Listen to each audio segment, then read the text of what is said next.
bad. I moved the candidates, especially the incumbent, farther to the left. Installs fences, and I have never seen the prices he charges, but he sells them left and right. And by the time the election happened, she was saying that she was on board with Medicare for all. She was saying she was on board with the wealth tax.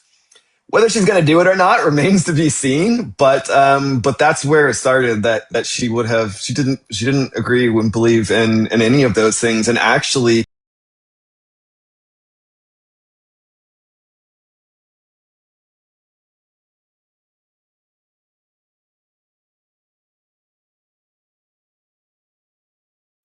Generally, they don't because of Israel.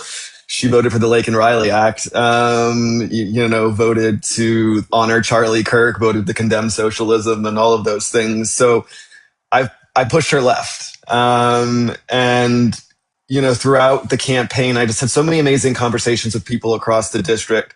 Some of whom now I've talked to since. They said, well, I didn't vote for you, but thank you for what you did. I was like, well, I wish you had voted for me. It would have been nice. But the message that I heard immediately after the election results started coming in was, thank you. We need you. Please don't go anywhere. You have said things that have made us think. You have said things that, have triggered us to think in new ways. And this district desperately needs that. Yes. Which I'm thrilled to do. So it was a long journey, 321 days of campaigning. I figured it out. It was a lot of work. Especially when I don't have, David Trone loaned his campaign $25 million to fund his campaign. I don't have those resources. I ran an incredibly lean campaign. I think all said and done, I raised about 16 or 17,000, and that managed to get 5% of the vote in an incredibly difficult primary. So I'm immensely proud of that. Especially that I started with no name recognition. So no one knew who I was.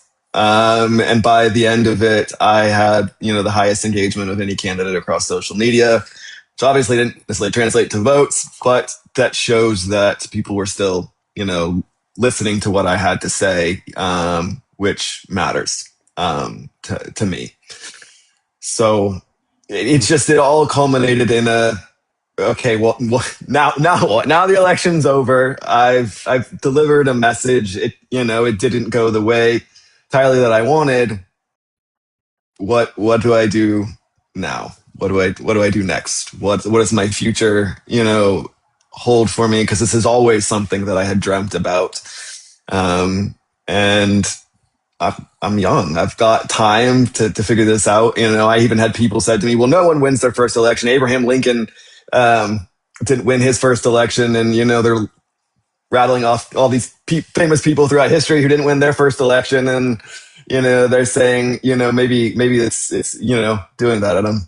I don't want to compare myself to any of those people because I'm me, but, it's trying to figure out where do I go. And I built something, with my campaign to have conversations, to do good in the community. And, now what? What do I do with the voice that I have? What do I do with this platform? And how do I use it for good? Okay. Yeah. Steve? Yes. First of all, Ethan, I was somebody who served in their state legislature when I was a lot younger. So that was like last week, right, Steve? Yeah. No comment from the peanut gallery. I've also worked on numerous campaigns. I grew up in Vermont. I worked on a few of Bernie's campaigns, one for the House and then his first Senate run. So I appreciate what you said about, although I like to say it's pulling the party to the left, not pushing. Yes. Because because that imagery to me, you're grounded when you're pulling, right? Mm-hmm. You're pushing against something. Anyway, it's just semantics. Yeah. But I'm glad you said that about how I think back to Bernie when he started talking about Medicare for all. First of all, he's been talking about that for for years. We've been talking about insurance like this for years, right? So it's not. It's been the message has been consistent, and it used to be considered so radical. It's becoming more and more mainstream. Now we always joke about, I don't give a shit what you call it. You want to call it Patriot Healthcare? I don't care. I just want it. So was that message resonating when you were taught? I don't want to make it just about healthcare because I could talk about this all day, but I'm just curious about the feedback you got from voters when you were door knocking or making phone calls. Was the Medicare for All message resonating with them, or universal healthcare in general?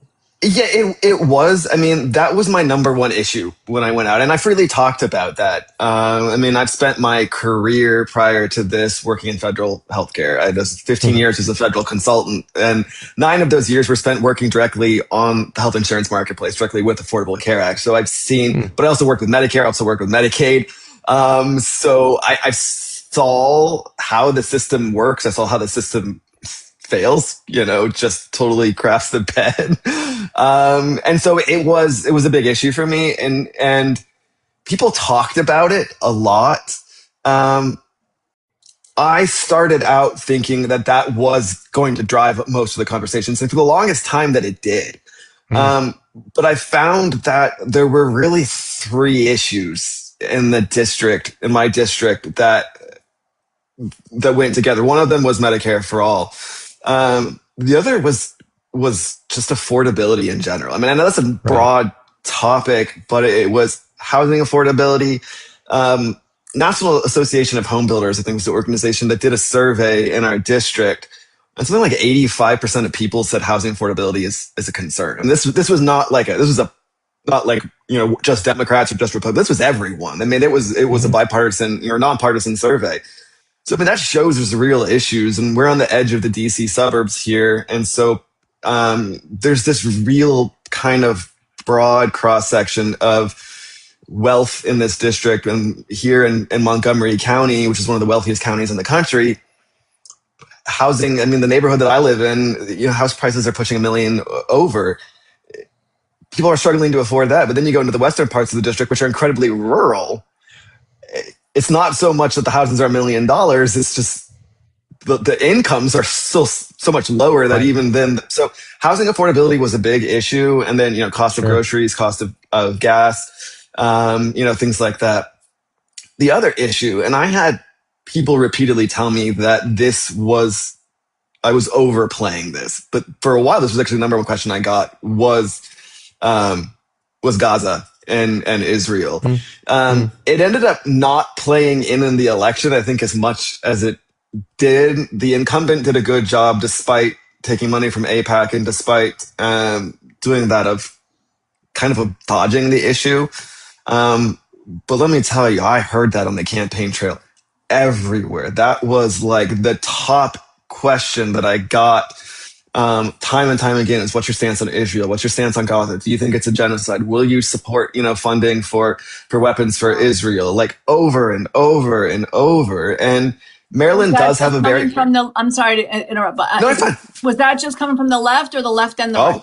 Both sides, left and right. Yeah. I mean, I spent time talking to Republicans and Democrats and unaffiliated voters. Even though Maryland has a closed primary, I still talk to everyone. It was across the board.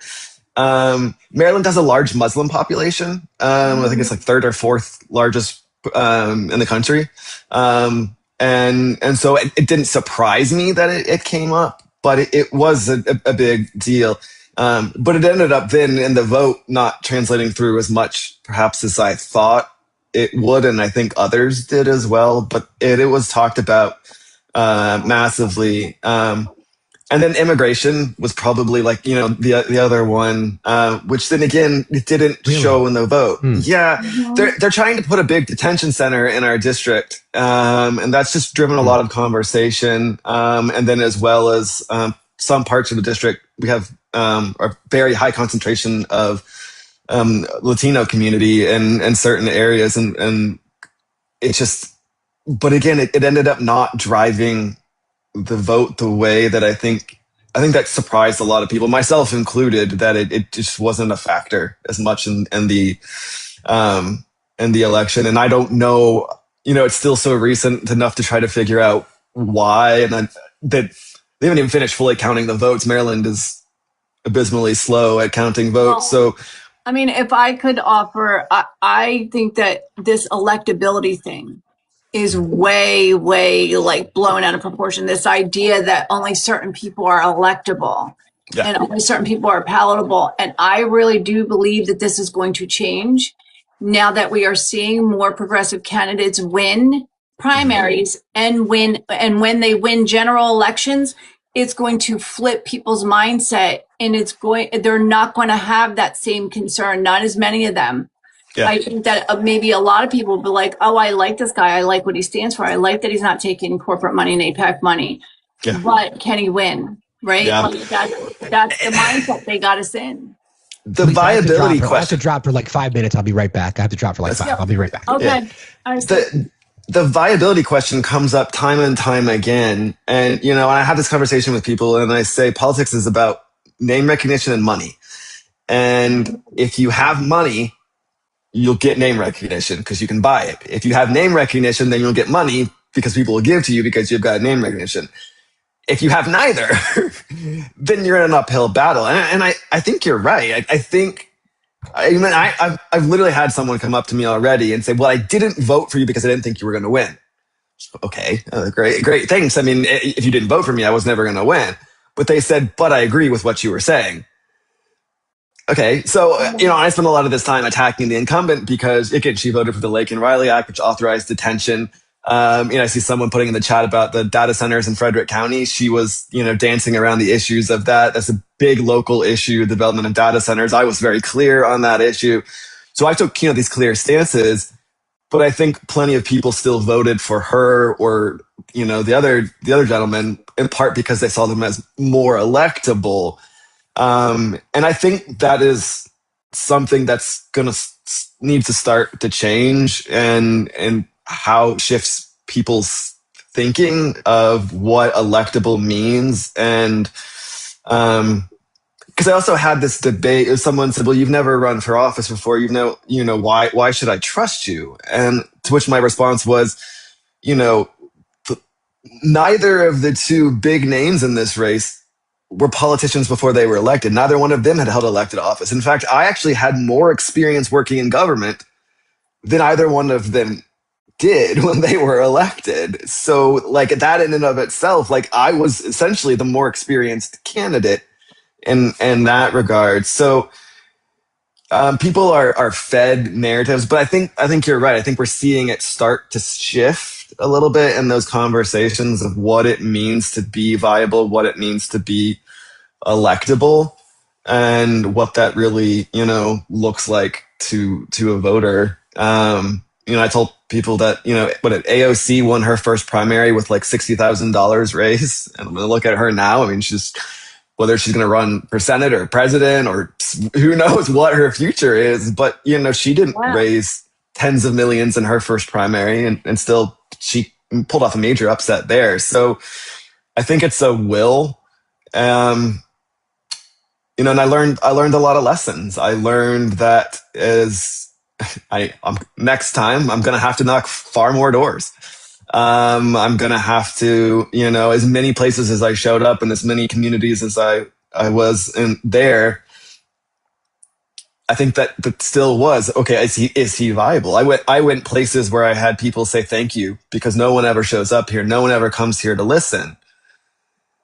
And then I look at the voting data that I see so far. And again, I'm still waiting for more granular data. It seems like I go to some place and I sit in a room full of, 30 people. And then I look at the votes in that area and I'm like, well, I know all 30 of those people didn't vote for me. So they were gracious that I was there, but there was a reason, why. And it's probably viability. It's 100% viability, right? It's recognition. It's all those different things. And I would just say the people, like we've talked to a lot of candidates and I had a lot of experience in New Jersey. So I live in New Jersey, and in New Jersey during the governor's election, special elections, all that stuff, the people who end up breaking out, the people who end up doing really well are the candidates who make friends with local online creators. Social, and I know it sounds like, oh, it's so simple. You're right. It really is. No, Yeah. if you reach out and sit down with local creators in Maryland, right, in your area, especially if they're in your district, they will help you. That advertising is more valuable than any amount of ad buys that your opponent can get. I'm just telling you, like it's amazing. Yeah, And there is. So there's something interesting about Maryland, and I see someone mentioned that she grew up in Montgomery County, and someone's also asking about data centers in Frederick County, so they might be familiar with Maryland. Maryland is known for being an incredibly blue state. And you would think that as a result, Maryland might be pretty progressive. Maryland is not actually really that progressive. Maryland is actually very moderate Democrats. And that is a challenge as a progressive in Maryland. And I had a sense of that going into this. But man, this election exposed it. And it really, I had the curtains just yanked back that in a way that I just never saw and I never imagined was the case. And I think, as I look to the future, and then I think a lot of people, a lot of the electorate saw this too, this go around, that it's kind of made people realize part of the fight in Maryland is going to have to be in pushing everyone, not just the politicians, everyone. There's large blocks of voters that, just they were like, okay, well, we'll vote for them. Moderates won across the board. The only district where the moderate didn't win in the congressional delegations was the Democrat who's running in the Maryland's first district to challenge Andy Harris, who's a Republican. The only Republican that we have in Maryland's delegation. His Democratic challenger is fairly progressive, not quite as left as I am, but still fairly progressive. That's the only progressive Democrat that won. Everyone else is moderate establishment types. And that is just a real challenge because it permeates all levels of the Democratic Party here in Maryland. And that I think now I know this. It became really apparent to me at the juncture in my campaign where it was like, there's only so much I can do about it. I just have to keep going. But, I want to run again. And one of the things that as I think about that is, okay, I'm going to have to fight this because I'm going to get resistance from the Maryland Democratic Party, and which goes all the way up to, our governor here, Wes Moore, and that all their influence, they're going to try to pull things back to the center the whole time. And that's going to trickle down, and it's going to be having to educate voters. I mean, it really is going to have to be educating Democratic voters on the idea that if you vote for these moderate candidates, you are voting against your own self-interest. They are not going to fight for you the way that you're going to need. I mean, I see someone talking about having April Delaney again. She's voted with Republicans almost a quarter of the time in Congress, and one of the most polarized fascist authoritarian administrations. She has voted with Republicans for almost 25% of the time. And she got reelected it's just outrageous. It's outrageous to me that people like that keep getting reelected. So tell me about the education, education in your district. Are they like, I picture Maryland, it's so close to DC. Like, a lot of people that work in DC, they live in Maryland, they live in Virginia. So what are people, largely educated, largely advanced degrees, master's degrees, bachelor's degrees? Yeah, this is a very diverse district. So it includes about half of Montgomery County, Maryland, all of Frederick County. Frederick County is one of the fastest growing counties or the fastest growing county in the state of Maryland, and city of Frederick is the fastest growing city in Maryland and one of the fastest growing cities in the country. And then we get into Western Maryland. So we have Washington County, Allegheny County, and Garrett County, which are very rural districts. Like Garrett County, which is the far western district, borders Maryland. You kind of get the panhandle there of Maryland. Garrett County has about 25,000 residents, period, across the entire county, and only about 3,500 of them are Democrats. So versus Montgomery County, like there are probably 3,500 people in the neighborhood that I live in here in Montgomery County. So it's navigating those challenges. Maryland was hit hardest by Doge cuts. Maryland has a massive federal workforce that extends across the entire state. So, you have Montgomery County, Frederick County, even into Washington County, Prince George's County, Anne Arundel County, and all these counties that represent many districts because they're all DC adjacent. So many federal workers, and then other agencies, National Institutes of Health, National Cancer Institute, NASA has a large facility. So there's all these federal facilities in the state of Maryland. Maryland was just devastated by these Doge cuts. No other state had as many people who were let go and laid off. And again, that sends all the way even into Baltimore. People don't think about this when you think of Baltimore as this whole separate entity, but Centers for Medicare and Medicaid Services, Social Security Administration have large facilities, and that's their headquarters are in Baltimore. I even left out Food and Drug Administration, FDA is in Maryland as well. So there was this massive economic hit to a lot of things. The other part of this is when those agencies are laying off people, there's a broad impact when the workers leave. It's the shops that those workers go to. It's, the deli that they stop in to grab breakfast, the coffee shop for their afternoon pick me up.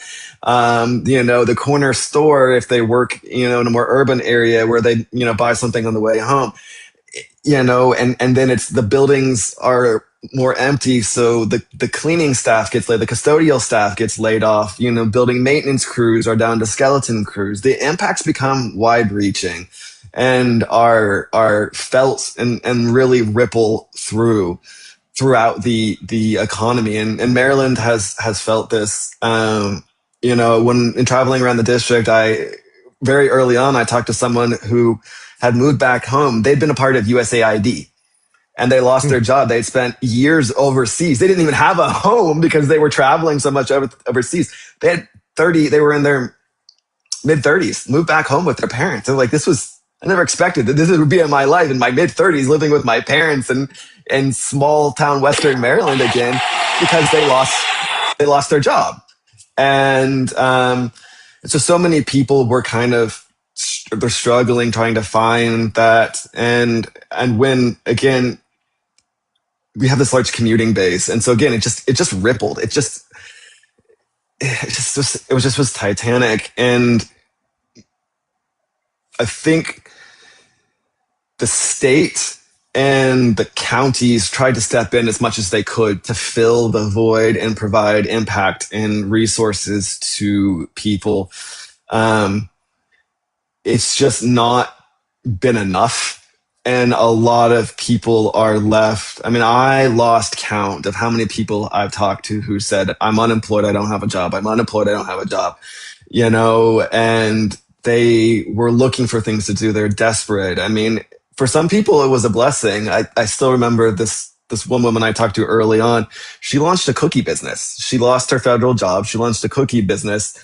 And I think I just saw recently that she expanded into a actual manufacturing bakery space because it's taken off. It's, so there's this, some success stories like that of people who kind of found their second passion, their careers. But a lot of people there's people who are still stuck. They still don't have jobs. I mean, a year plus later, they still, well, it's hard. It's very hard, Ethan, to transition from government work, right? Because it's very unique, right? Government work is very unique. It's very hard to find those same kinds of jobs in the private sector. I mean, you can go, I could go do private data collection, right? Yeah. Westat and, a couple other private companies.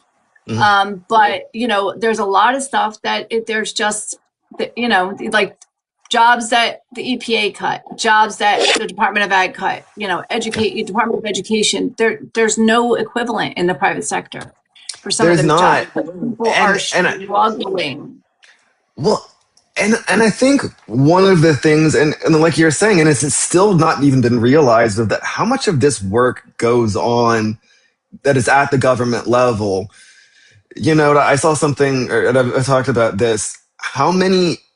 I think it was the last 350-ish new pharmaceutical drugs that have been approved to be sold on the market.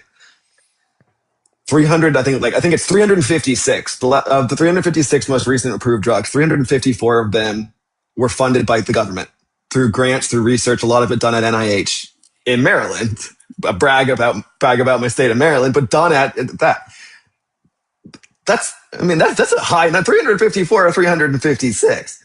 And so when those scientists are cut, we're not just talking about government research. We're not talking about studying some, rare tropical disease that affects 10 people in some island in the South Pacific. We're talking about pharmaceutical drugs that could cure cancer, that could,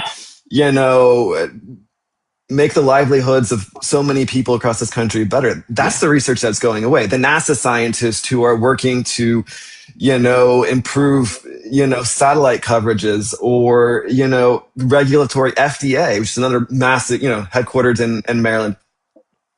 The regulatory burden. We're talking about the food safety, the food quality. Who's now expecting? Agricultural research, Beltsville Agricultural Research Center here in Maryland. This is scary. This is the difference between having a safe, secure food supply. This is the difference between, people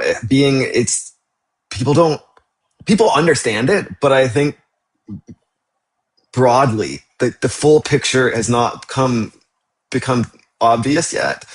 And some of these people, you don't go into public service or become a government worker for the salary. Some of these people can go to private sector and make more money, and some of them have now. And the cold reality is they're not going to come back. They're making, whatever the benefits they were making in the government. Now they're making 30-40% more if they've been able to find that job in the private sector. If the government starts hiring again, they're not coming back. The brain drain is real. I've heard from NASA scientists who are now working for companies like SpaceX or Blue Origin, and they're making twice what they were making. It is the brain drain is so dangerous. Steve, I know you got a bunch of questions for you. I do. Sorry, I had. Fire away. I had to drop a couple of things. My daughter will be a college freshman going to USC this fall, and she just had a moment that she wanted to consider changing her major, like literally out of nowhere. I was not expecting that. So, that's hashtag important. You had to go to your dad thing, exactly. So hashtag girl dad. And speaking of that, you mentioned something too, Ethan. I think this is really important. This strikes a personal note to me because you mentioned NCI, the National Cancer Institute. My daughter is a 2-time cancer survivor. She's very healthy now, but I know definitively based on the type of cancer that she had, because she got what's referred to as Wilms when she was 5, and then it recurred when she was 7. And because of her age and because of the severity of her disease, funding through the NCI helped design her treatment plan. So she's in a COG study group, cancer oncology study group, until she's 25. So it's personal to me when things like that, and not just, I'm not making it about myself. It's personal to families where all that research money and that brain drain that you talked about under the conditions where, first of all, pediatric cancer in our country is woefully underfunded in general. I'm like woefully underfunded. But I know definitively under perfect conditions when we were getting grant money for research, she was given a 50-50 shot the second time it recurred. So I can't imagine families facing that same dilemma now without access to research money, without grants funding these research programs. So I'm glad you mentioned that. And the brain drain is real. And we're seeing that across all areas of government. Yeah. For what reason? To try to be efficient? Okay, sure. We can agree that we'd like efficiency. Okay, no problem. I don't think anybody's going to argue with that. And then if we take it offshore, the impact that USAID cuts have had to the less than developed, I forget the appropriate term now. It's not third world anymore. I forget the developing nations. Developing nations. Yeah, developing nations. Yeah. So and how you could attribute hundreds of thousands, if not millions, of deaths. So again, those things I don't think I'm not sure what you're discussing when I was again I apologize, but I think those things are really important to help educate our electorate, because people think insularly about voting for the candidate. Like, what are you going to do for me in DC? That's great. But there's a big picture. We talk about harm reduction all the time. We talk about making sure that we have a Democratic wall in front of the GOP so that they can't continue making these kinds of cuts. Yeah. Is it? I know Maryland's a very well-educated state. I'm in Vermont. We can all agree the educated states are the ones that should be driving the bus and should be the ones that are setting agendas. 100%. Do people think, from your conversations, outside of their state for issues that are affecting other people, not just themselves? No, they don't. That surprised me a little bit. I do too. And that's what I'm going to be clear. I mean, I didn't have to hesitate on that one, and I don't fault anyone for that. I mean, especially in the climate that's going on, there are so many things that are right in front of you. Why would you care if you're fighting to survive, right? And in the current climate, whether you've lost your job or, you're dealing with some other circumstance, I don't blame you for not caring about other people's plights, other people's issues. However, as me as a political candidate, it is my responsibility to care about everything and everyone. Sure. And my wife can attest to this. There were some days when I would wrap up, I would just kind of like sit and stare off into space. And I was like, I don't even know what to feel tonight, because I felt so many things throughout the way. But yeah, one of the things we were talking about, Steve, was that Maryland is an incredibly moderate state, despite being incredibly blue. I mean, it isn't like here in Montgomery County, we just had, the primaries, Democratic primaries, the general election doesn't matter. These are the next candidates for these positions, because Republicans stand no chance in Montgomery County. I mean, it's so, but despite that, these are moderate candidates, and the progressives are not sweeping in the ways that I think they're making inroads more than you're seeing. You're seeing it, but they're making inroads over polarizing issues. And someone mentioned in the chat about data centers in Frederick County. They're trying to put almost 3,000 acres of development of data centers in an area that's just currently been farmland. That's a very polarizing issue, where actually Republicans have joined with progressive Democrats to really drive the conversation, because the establishment Democrats are just taking the money from the developers, and they're just going right for that. So we've seen a number of actually Democratic socialists win, the Democratic primaries in Frederick County, and potentially a long-term incumbent may have lost the at-large race. Votes are still being counted, but I mean that's seismic. But those are isolated interests, that's not happening in broad levels. And that's again, that's like the phenomenon. If I can interrupt for 1 second, that's like the phenomenon we saw during the DSA victories in New York last week. I was telling Lisa this before. I'm not sure if you heard that part of the conversation, but a lot of people showing up with MAGA for Mamdani shirts and MAGA for Mamdani's merch. And the argument is it's like the Bernie to Trump pipeline, but in reverse. It's like the people are willing to leave MAGA. They don't want to go to status quo moderate Democrats. They're looking for more populists. They want to get out of the system. So if there's an opportunity there, there's an opportunity there, right? Yeah, it's crazy, because that is the exact experience that I had when talking to people, because I say sometimes the ideological is not it's not a spectrum, it's a circle. And at some point you come back around. So me being far left, I mean, I identify as a Democratic Socialist. I'm a member of the DSA. I'm very proud of it. And I take no crap from anyone who wants to call me a socialist or commie or whatever. Like, I'm very proud of where I stand. But when I go and talk to some of these MAGA types in Western Maryland, we actually had more in common than I did with the establishment Democrats. Because when I talk about affordability and talk about the solutions, if I don't say Medicare for all, if I talk about what if there was a healthcare plan where, the coverage rates were improved? And like, if I just distill it down, because I use the term, these are structural issues. We have to fix the structure.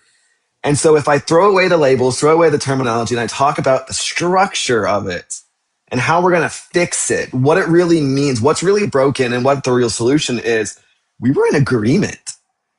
Call it Patriot Healthcare. I don't care what you call it. Yeah. Well, I said this about gun control. I will call it the Charlie Kirk Memorial Act. Yeah, if that's what it takes to get it through, I don't care. I don't care. It's fine with me. Yeah, call it 100%. Patriot Care. Call it that. Yeah. Exactly. Whatever you want. But it's getting people to see that, and I think more and more you're seeing, and especially in the rural areas, they're still like, some of them still think Trump's going to fix it, and it's hard to break them of that illusion. But it's getting them to sit there and say that, once I broke through that, Trump is Jesus kind of facade.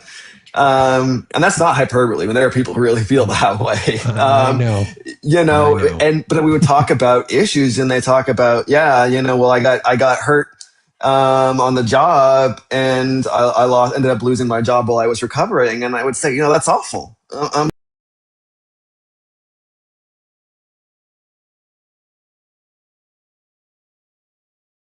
Protections, and the job had to pay, provide support for you to take care of you. And then, when you came back, you could negotiate for better wages and better care. And they're like, yeah, that sounds pretty amazing. And I'm like, yeah, that's called a union. That's what you need. You need is a union. Exactly. And it was the mind blew. It was like, this is what I need. Yeah. And then once it was, to me, what I found is once you had that one door, once it was kind of like, well, oh man, so maybe there's some. Then it was like, then I could get to them about, universal childcare. And I was like, there's, or free school breakfasts and lunches, because in rural districts, that's a big deal. And for a lot of them, it was educational funding, and they was talking about raising funding for schools. I found that in the rural parts of Maryland, the issues in many of them were, it was anger. There was a lot of anger, and the anger was not at Republicans or Democrats. It was anger at government in general.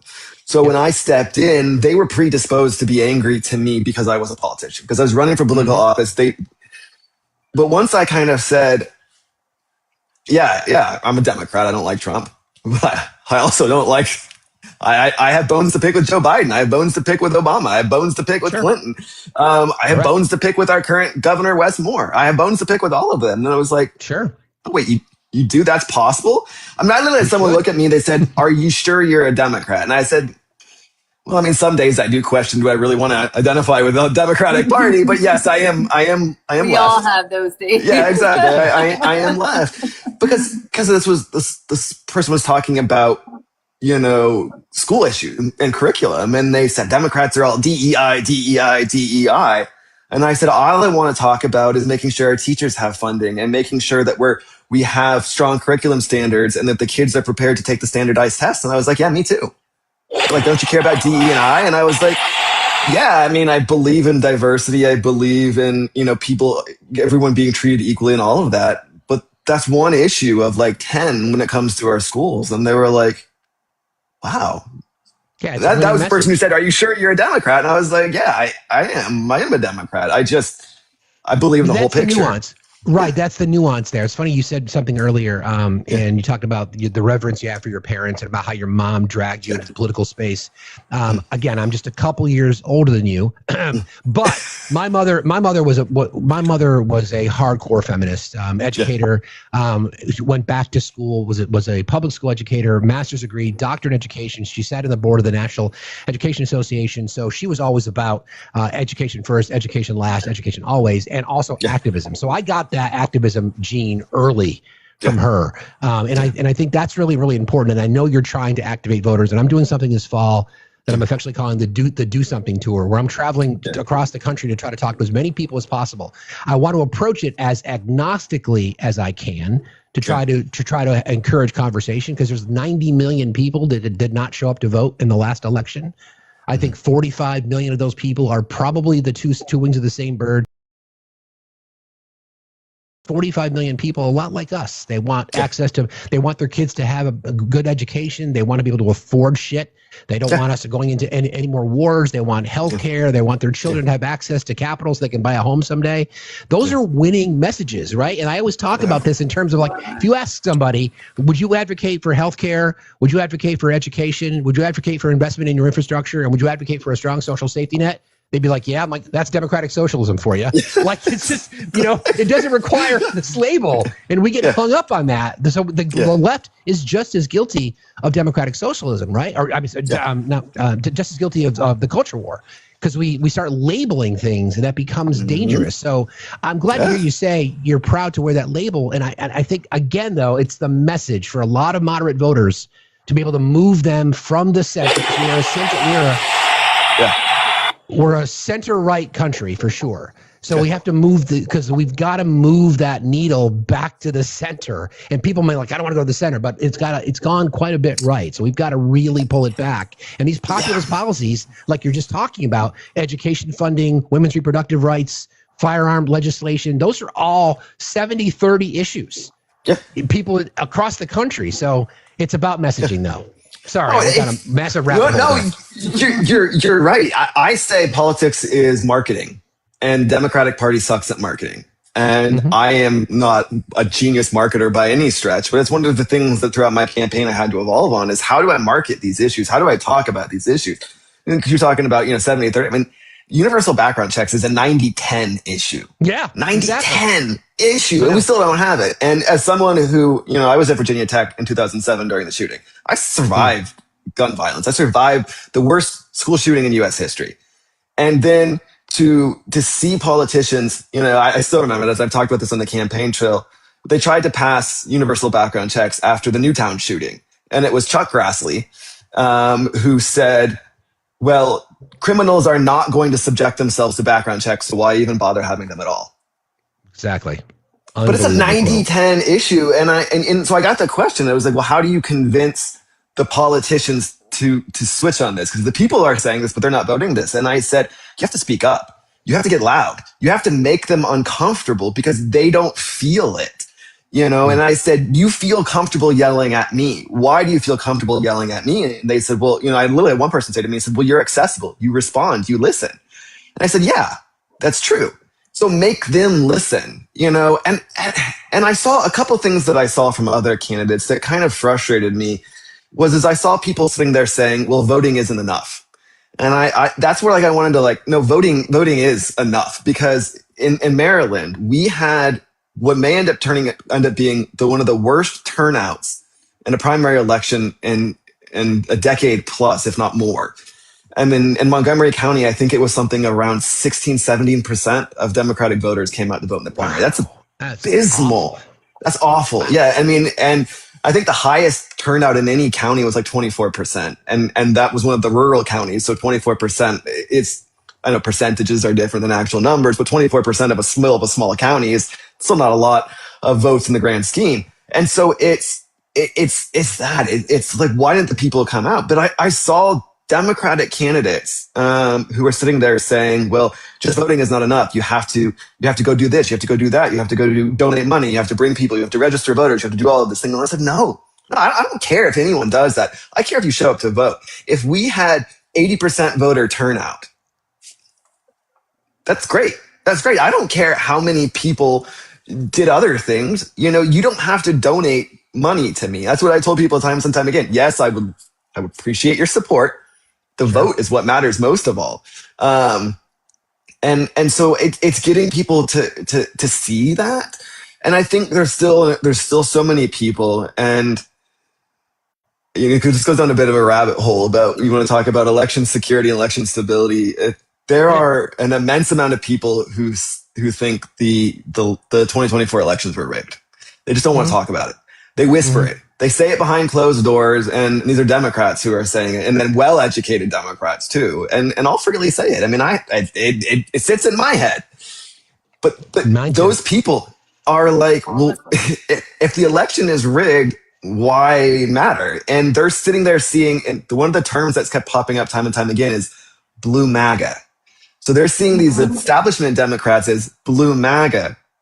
Well, wait a minute. If MAGA can rig the elections, then blue MAGA can rig the elections. And I think there's probably some people right now sitting in Maryland and who are saying, see, I told you, all the establishment types won. Why bother? Well, you have to come out and vote no matter what. And 16% is, of course, the establishment's going to win because it's the high propensity voters in primaries tend to be moderates. That's just what I would say. That's true. Yeah, That's true. sorry, but but Ethan, but what I would say to them is this is a different time. My partner and co-host Stacey, she says it all the time. It's so true. It has never been this bad, and we have never been this close. And what she means is we've never been this close to fixing things because people are paying attention now in a way that they have not in a very, very long time. And because they're paying attention, we can start to get people and pull them, as Steve say, coax them, pull them in the direction that we need them to go. A lot of them are like kind of waking up from like this deep sleep that they've been in. And they're looking around. They're not really sure which way to go. And then, they're new to politics. They don't know yet. They don't know everything that we know. And I think that, like I said earlier, when they see things like that happen in New York, where 9 out of 10 DSA candidates won. Yeah. When they see, various candidates through New Jersey and Maryland and through other parts of the country, progressives winning against the establishment candidates. You got incumbents that are losing their seat. Dan Goldman, huge, right? It was huge because he was one of the prosecutors in Trump's impeachment, right? I don't know if a lot of people know that, guys in the chat. Like that's why he ran on that. He had name recognition because of that. And he's gone. He's absolutely gone. He's out of here, right? And I think when people start to see that, that electability argument is going to go by the wayside. I really do. Yeah. And it's not just about this election. Like you said, it's not just about one election. This is us until the wheels fall off. And I don't mean the wheels fall off the country. I mean the wheels fall off of us. Well, I mean, it feels like the wheels have fallen off the country. I mean, that's why for me, after the election, I've pivoted. I mean, I want to do this again. I want to run again. But for me, my new little slogan that I've adopted is the work has just begun. Because was this possible in one election? I mean, I told people even outside the gate, even if I win, I've made so many things about what I want to do. This is not going to happen. Medicare for All was never going to be, I called it a day one issue. It was never going to pass on day one. I mean, and I was very clear about that. When I talked to the unions and I said, I believe in the PRO Act. PRO Act is not going to be, I would put it on the floor day one, but it's not going to pass on day one. And so this was always going to be a multi-stage process. And, and I was fortunate enough on the campaign trail to meet a lot of people and make a lot of friends running and local offices and state law offices and other federal offices. And we all kind of said the same thing, is not all of us are going to get in. We're going to get some of us in. And when we get some of us in and we can start making some of a difference, we can see, and again, in Frederick County, there's potential to have multiple Democratic socialists on the county council. That and I laugh at saying that because the political director for the incumbent criticized me behind my back by saying socialism won't work in Frederick County, Maryland. And he also said that I was going to get less than 1% of the vote. Now I got 5% of the vote, and we have the potential to have at least 2, potentially 3. And maybe even 4 Democratic socialists in Frederick County government. So that shows how the tides are changing. But if they get in and they do good, and then I come back and run again, well, that Democratic socialism suddenly isn't so scary because look at what they're doing. That the Mamdani effect that we keep talking about it, but it's going to have different names locally. It's pushing the conversation and starting it. And, I know there were some people when I knocked on some doors, it wasn't the first conversation. It was going to be the second. Maybe it's something the third, the fourth, the fifth, the sixth. Maybe it's the 7th or 8th conversation that I get. I mean, maybe that's what it's going to take. But we'll get there, and I think you're right, Lisa. I mean, it's people are waking up to it because we're at a juncture where these ideas are real, and I was very upfront with people, like, this is what it's going to take, and this is how it's going to happen, and this is the fight that it's going to be, and this is how we're going to. I mean, I was talking with people. They were asking, well, how are you going to pay for it? I said, well, let's break this down. Let's talk about tax policy. Let's talk about, where this money comes from and where this money is going. And, and I literally had people, the best compliment that I got time and time again was no politician has ever explained things so plainly and so clearly the way that you have. I took that. That was like the biggest form of flattery that I got, because that's what I want you to understand it. It's, you don't understand it, and that's by design. They don't want you to understand it, because if you don't understand it, you can't criticize it. 100%, 1,000%. Yeah, totally agree. Yeah, and so Ethan, just so you know, Steve knows a lot about this kind of stuff. Knows a lot about the political stuff. Knows a lot about like how to market yourself and stuff, because he has experience in that. So, and he always offers, like, if you like reach out to him and ask him questions, like how should I do this? Reach out to me, right? We'll jump on a Zoom call with you, right? For next time. If you want to know what I want to know too, though, is what is your plan now? What do you do between now and the next election cycle? Like, do you have a plan, or are you still developing that? I have the framework of a plan. Concept of a plan. Concept of a plan. Yes, thank you. Yeah, concept of a plan. I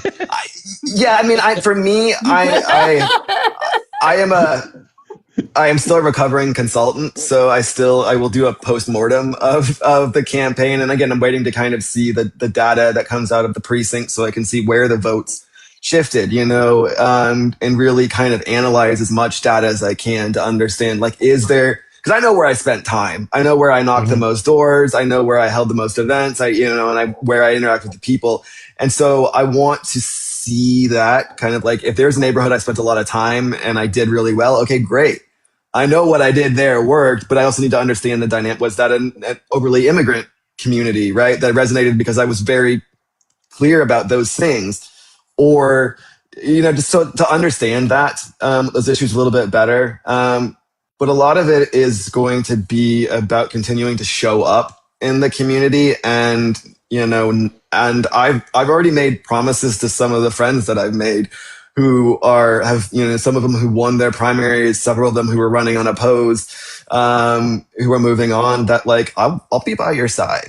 I will knock doors for you. I mean, even in the last couple of days before the primaries, I was out knocking doors for some people to help them, get across the finish line too. I plan to do that this fall, to knock doors, to phone bank, to, stump for them, to help them, win. And it's going to be continuing the conversations. There's a lot of people who were interested in what I had to say, but again, it goes back to that viability. They didn't necessarily see me as the most viable candidate. Well, and I think what this showed is that I am viable. 5% of the vote shows that I am viable in ways that I think, again, the incumbent was saying you're going to get less than 1%. It's not going to work. Well, I didn't. I got a lot more than that.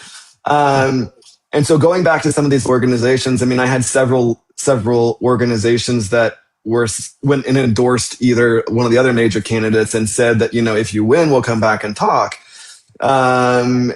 Because there was interest there, that, that message resonated. And there were also several ones that I was successful in. I call it a victory, in that they didn't endorse me, but they didn't endorse either one of the opponents or the incumbent. And that in and of itself was to stop them from endorsing the incumbent. I created enough doubt in their minds about the incumbent's positions and policies. So going back to those organizations and talking to them and sit there and say, okay, you made a decision. Why, what was the understanding, and having those conversations and building those relationships. And, because I think there were some of them who thought he's going to lose and then he's going to disappear. I mean, that's just a history. If candidates lose and then they run away, you never hear from them again. Well, I'm still here. I'm not going anywhere. So, You know, you know what and, I would like to, Steve, what would you do if you are Ethan, right? You get 5% or almost 6% of the vote. What would you do in order to maintain the momentum, in order to grow the community and you know, help Democrats up and down the ballot now and continue to build on that for progressive policy in the future? I think it's a turnout issue based on what you described, Ethan. I think about we struggle at 64% in presidential elections, and then numbers drop precipitously for midterms, and then special elections it gets even smaller. So it sounds like it's a turnout issue. I don't know if you've built into your plan about registering more voters, what that would look like from voter registration outreach programs, you know, your ground game to make sure that your friends are registered, that their neighbors registered, making sure people know how to register. You know, it's almost you have an opportunity here to inform your voters of the election process without necessarily getting too far down the road from a policy perspective. Because the way I look at that is like somebody's willing to invest the time to me to help inform me about a simple thing like how to vote. That's someone who I've then connected democracy to. So then your labels are relevant. Because I think about the stat that troubles me. There's 500,000, roughly speaking, elected offices in America. State, local, municipal, school board, all the way up to the president. 7 in 10 in 2024 ran unopposed. So that to me is just mind-boggling. That is, and I just can't. I think every single incumbent, no matter what party you're affiliated with, has to be primaried. So I think that's part of it, trying to get more people. Not everyone, as you know, not everyone is cut out to run for office. Yeah. But I think for people just willing to put their hand up to say, I'm willing to work on a campaign, you're building this community coalition. People like to be part of something, right? That's the biggest thing. I think about Hungary, for example. I use this model a lot because Viktor Orban, Trump wants to be Orban. 80% of registered voters in Hungary showed up and voted his ass out. I agree. So it can be done. And that's always been the struggle because like the SAVE Act, for example, that's not election integrity. That's a voter suppression bill. Let's be real, right? So that would be my first advice. And if you talk about Medicare for all, talk about it in terms of how much money we would save, not how much it would cost us. Yeah, that's another way to shift the argument, you know?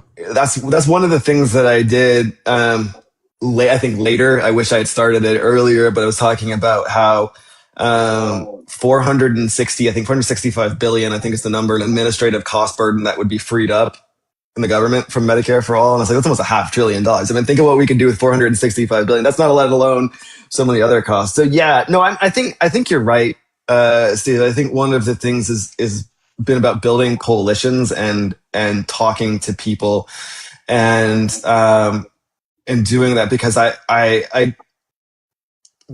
picked up steam towards the end. I mean, it's one of those things that if I'd had another year to campaign, maybe I would have done even better. Probably would have been exhausted, but now this is like, to me, in some sense, that like it's the continuation of that. The conversations that towards the end that I kind of in some ways had to stop having because I really had to focus on the election itself. Now I can come back to those conversations about fully building out those coalitions, about, you know, it's about, bring your friend, tell your neighbor, let's have those conversations, let's have those meetings, because in some sense I can take a step back and approach these in a little more laid back manner, still recognizing that these are tough conversations at a tough juncture in our country, but I don't have to have them with a sense of urgency of an election is in 2 weeks and I really need you to come out and vote for me in 2 weeks. And that's, one of those things is just kind of starting a movement and doing that. And I think it's going to be, and again, because of some of what I've seen on the local elections of that, I think, some of those conversations are going to be easier. I think, the other thing is I think what'll be interesting to see is now that the incumbent, has won the primary and, most likely she'll win the general election, that the Republican who won is a bit of a loony bird. If she keeps her, she's pushed left. I suspect she's going to come back to the center. And if she does, it's going to be ripe picking for me to do that. And so I'll have more time and a bigger platform to hold her accountable. And, and I've made that promised to people already, who several people have asked me, they said, well, you know, are you going to keep saying the things you are? Because I said, I really appreciated how you shed light on this, or you shed light on that, or you weren't afraid to go after these people who are acting with impunity, whether it's Republicans or Democrats. Are you going to keep doing that? And I said, yeah, absolutely. And you should. And you yeah, absolutely exactly. should. Like, Yeah. part of our job, right, is like we get progressives elected. Yeah. We vote blue when it comes to you know, to the general election. And then we hold everybody's feet to the fire and say, we don't like what you're doing, or we like what you're doing, or great vote, or we did not want you to vote, you know, we want you to vote this way. Like, we need to do that. So we need you to keep speaking out. And so if I may, some of the things that I would suggest that you do is continue to talk to people, continue to hold events, continue to build out your community, do a lot of social media. Like I said, reach out to those local creators in your area that are on social media. Talk to them, do interviews with them, you know, make videos and all that. Like, just grow your community, and then you will have them at your back. They will get to know you, they will trust you, and they will vote for you next time. Also, when you're talking about Medicare for all, when you're talking about universal child care, when you're talking about free state college, don't let people say it's free stuff. It's not free. We pay taxes, right? We pay taxes, and we deserve to get something of value for those taxes that we pay. We have been indoctrinated in this country to believe that anything that we get back for our taxes is a handout. Anything that we get from the government is a handout. Anything that corporations and the wealthy get from the government is investment. It's economy. It's to invest in the economy. It's to generate it's to generate interest in the economy. It's to do all this kind of stuff, right? It's bullshit. You got wealthy people barely paying any taxes, and they are getting all these benefits, right? It's corporate welfare, all this stuff. We deserve to get something back for our taxes. It's not free stuff. And also it is stimulus. So talk to people about it and say, look, it's not just about getting the universal health care and the universal child care and the free state. This is stimulus. This is economic stimulus. Yeah. Think about every person in the country, right? Having an extra, on average, $10,000 to $12,000 in their pocket every year. That's just for Medicare for all. Okay. Yeah. Then look at childcare. I believe childcare is every family would have an extra $2,000 to $6,000 a year. Some of them $12,000 a year, depending on how much they're paying for childcare in the area they're in their pocket. Free state college, that's another like $10,000 to $20,000 a year for middle class families, working class families. So when we add those three things, you're talking about us like essentially getting a raise of between $20,000 and $50,000 per family. Like, it's insane. And all of this money would trickle up, right? And it would be more like a fire hydrant up more than a trickle. And the economic generation, the economic boon that we would see out of these three policies would be enough to have people affording to buy a house. You could afford to buy a new car. You could, replace the washer and dryer. You could, whatever you needed to do. And we would start to see a reinvigoration, a rebuilding of the middle class once again. That's what it's all about. And we would be healthier, and we're more educated, and our kids would be taken care of. And it's the trickle effects, right? Women would be able to go to work, right? There would be more people in the workplace. Women would be able to go to work. They would be able to bring more money for their families. It's like so many amazing the domino effect would just be absolutely incredible. And that people need to you need to sell them a vision. You need to lay out that vision for people. Yeah, I've talked to you. See, I've said some of those things. I'm so happy to hear you say that because I don't hear people enough talk about some of those things. I've talked about with universal childcare. Quebec instituted universal childcare there, and it was a 10-to-1 economic return. And so I started saying to people like exactly what this means. And I said, well, it disproportionately helps single mothers. Well, single mothers got jobs because their kids could, they could put them in childcare, and then those mothers, then they went and bought groceries, or they went and bought lunch, or they stimulated the local economy. And then those shops could hire workers, and then those workers could get jobs, and then those workers could contribute back to that. It was a very cyclical, impact. And I said, I talk about healthcare right now as the greatest source of inequality in America. I mean, income inequality is just a massive, massive issue with healthcare. And I said, and when you think about that, it's not just, well, suddenly my treatment is more affordable. I mean, yeah, your treatment will be more affordable. That's obviously one of the greatest benefits of this. But I said, it's also that you think about job lock. How many people are tethered to jobs in this country because of the healthcare plan? I mean, I have friends. I have someone who worked on my campaign for, and that was the whole reason that the job that they're in, they're miserable. But they're like, I can't leave because I have healthcare. I can't leave. And so people, and then think of the creative boom that we could have. I mean, it's almost like a modern renaissance of these people who will be unleashed. Yeah. They don't have to worry about healthcare. They don't have to worry about childcare. Start businesses. They could start businesses. What might those businesses do? Do we get the next, Google? Do we get the next, great artist? Do we get the next, Yo-Yo Ma? Because they now they can practice the cello. Do they? We don't know what we would unleash, and then it spreads from there. And it's interesting. It's interesting you say that because so when I have this conversation about Medicare for all, I always lean in on the capitalists. Let's really get inside the brain of the capitalist, because for capitalism to function, consumers have to have, say it with me, friends, capital. So when you're talking about saving, it's an argument. There's no economic argument against it. And you brought up two things that I think are really relevant. First, we're tethered to our healthcare because of our job.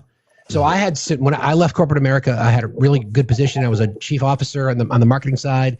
I loved my job, but I was like, what am I doing right after C-19? So many examples. The people who worked in my pillar were like, they took the job so they could have health care, so they could afford the job, they could have enough money for the job to put their kid in childcare. So the money that they earned was enough to cover their costs, only so they could have health care. That is the most effed up system imaginable. And that penalizes women for the most part, single parents in general, right? Mm-hmm. So again, the economic argument is, listen, we can have nice things. We just have to repurpose the way in which we talk about them. So that, to your point, again, this, the question that Lisa asked about, you have 2 years. You've got an opportunity to obviously brand yourself as the candidate you want to be without even being a politician. I would just be like everywhere. Crab cakes for registration voters, or whatever the hell it is. Just politics it comes down to recognizability and relatability. People want to see you. They want to see you, and they want to be able to relate to you. It doesn't even matter what you're doing. They just want to see you everywhere. Right. Well, and I joked about this. I mean, and towards the end of the campaign, because I had a very small team, I was having to wear a lot of hats and do a lot of things that was hard for me to do some of those things that I want to. Now that I'm kind of freed from that and I've got a period of time, I joked about this. I said I wanted to be like Mom Donnie, in that, like, he showed up and did Tai Chi with a bunch of older ladies. Like, that's what I want to do. Like, I want to go do those things and be in those places and have those conversations with people, because there's so many people who are, reachable. There's so many moderates who are reachable, and but they're not being reached right now. They don't see the alternative, so they're just going to vote within the realm. They're going to say, okay, well, she's the incumbent and it's fine, whatever, because they don't know. I mean, and I have to help them know. So I that's my part of, for me, this, I've said I've got 12 to 15 months before I legitimately have to declare as a, register and get myself on the ballot. And those extra 12 to 15 months, this is the things that I want to do without being encumbered by the process right now. I'm back to being me. My wife and I went to a Pride festival over the weekend, and it was the first time in almost a year that I've been able to be Ethan. Not Ethan the candidate where I had to perform, I had to do this. I was just Ethan. I could just be a husband. I could just be a father. I could just be myself. But it was, my wife thought this was really cool. We were just walking, checking out, the different booths, and some guy stopped me. He goes, "Are you Ethan?" And I go, "Yeah." And he goes, "Wait, hold on. I really want to talk to you. I loved you. I voted for you." And it was like, okay. So he wanted to have a conversation about that. And I was thrilled to have that conversation. So to get to do that and understand those and then talk to us directly to those people, because this was someone I had never met before. But now, we got the chance to connect. We got a chance to relate. We got a chance to do that. So I'm really looking forward to that, to having those conversations, but having those conversations as someone who's been a part of the system, as someone who ran for office, and someone who wants to do this again, and someone who, I hate to say it this way, maybe knows a little bit more, but my job is to educate you. I don't want to know more than the average voter. I want the average voter to know as much as I do. And that's, for me, is part of it, is to share what I learned, to share the knowledge that I have, such that everyone is informed. I say this, and I said this, in my career, I don't like being the smartest person in the room. I don't want to be the smartest person in the room. Because if I'm the smartest person in the room, that means, especially if I'm a leader, that means I failed. Because then no one else is capable of doing this either. So as a politician, I don't want to be the smartest person either. I want the voters to be just as informed or more informed. I want a voter to challenge me. I love that. I want someone to put me in a corner and educate me and teach me something that I didn't know before. And I have that opportunity to kind of... I'm going to do that right now. Go for it. Okay, I'm going to challenge you on something you said. Okay. You said that you went to the Pride Festival with your wife and your kids, and you're checking out the booths, and somebody walked up to you, and you said for the first time in a year, you got to be just Ethan. Yeah. Why did it take you that long to realize that you should have just been Ethan from the very beginning? That's a very, you did challenge me. That's a very fair question. Wow. That's probably the question that I need to answer. I think, it's perfectly valid. I think, I will say, when I started my campaign, where I started and where I ended, I was an entirely different candidate. And I think that's one of the things that will help me in the next one is I'm going to start from a better place than where I was. I think it was because I felt all along like the system expects me to be someone, to fit, to work, to appeal. And I think even at the end, when I realized I didn't have to do that as much, I still was subconsciously doing that because I still felt like I had to appeal. That even though I was freely talking about and being open and honest and transparent about everything, and people came to me and that's what they said. They're like, I said something, authenticity matters. That people said to me, I love how authentic you are. I still felt like a part of me was performing. Even while being authentic, I was still performing because I'm in the public eye. And now that the campaign is over, I feel like I can step. If there's some weird, and I think maybe it's more mental than anything, I feel like I'm not as much in the public eye, even though I probably am very much still in. But that's a perfectly fair question to ask. And I think that's something that going into the next thing is, I will be more just me. I'll be a candidate, but I'll also just be Ethan. And I think that, in some sense, at the end I was, but I always felt like I had to be on guard. I always felt like I had to be, because that's what people expected of me. And I think I realized again towards the end that the people who expect that are small, and they probably weren't going to vote for me anyway. and because I'm never going to get 100% of the votes, and I know that, and then no one's ever going to agree with me 100% of the time, and I freely say that. I don't. I've told someone, I was like, if you agree with me 100% on anything, please go to the doctor and get checked. Because that makes me worried about you. We talked earlier about how Congress is not popular, and I think in general, DC is not popular for obvious reasons. It's because people can't relate. Yeah. Like there's billionaires that serve in Congress. They've got the best healthcare in the world. They've got pensions. They serve a few years. They're paid for life. So I'm on your website now, and I see Ethan with a shave, and Ethan's got the nice sport coat on. That doesn't seem like you. No, what I'm looking at right now, that seems like you. Yeah. That's kind of my point, right? Yeah. That's that relatability. So you said something. I'm thinking about your new campaign. I'm just Ethan. Like, there's your campaign. It's almost like sometimes it's so simple. Sometimes we overcomplicate things because we're trying, as much as we want to blow up the mold, we're also trying to fit inside the mold. I say blow that fucker up, man. Just blow it up.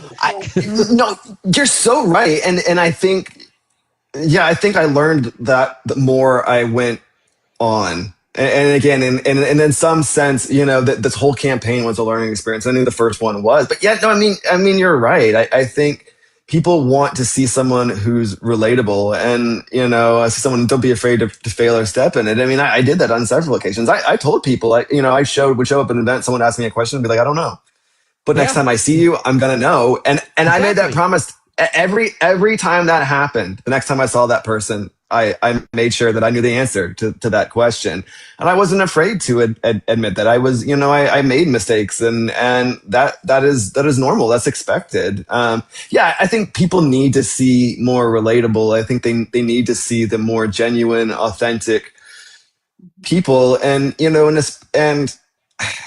I think there were people who I surprised, because I think in some sense where I would walk in and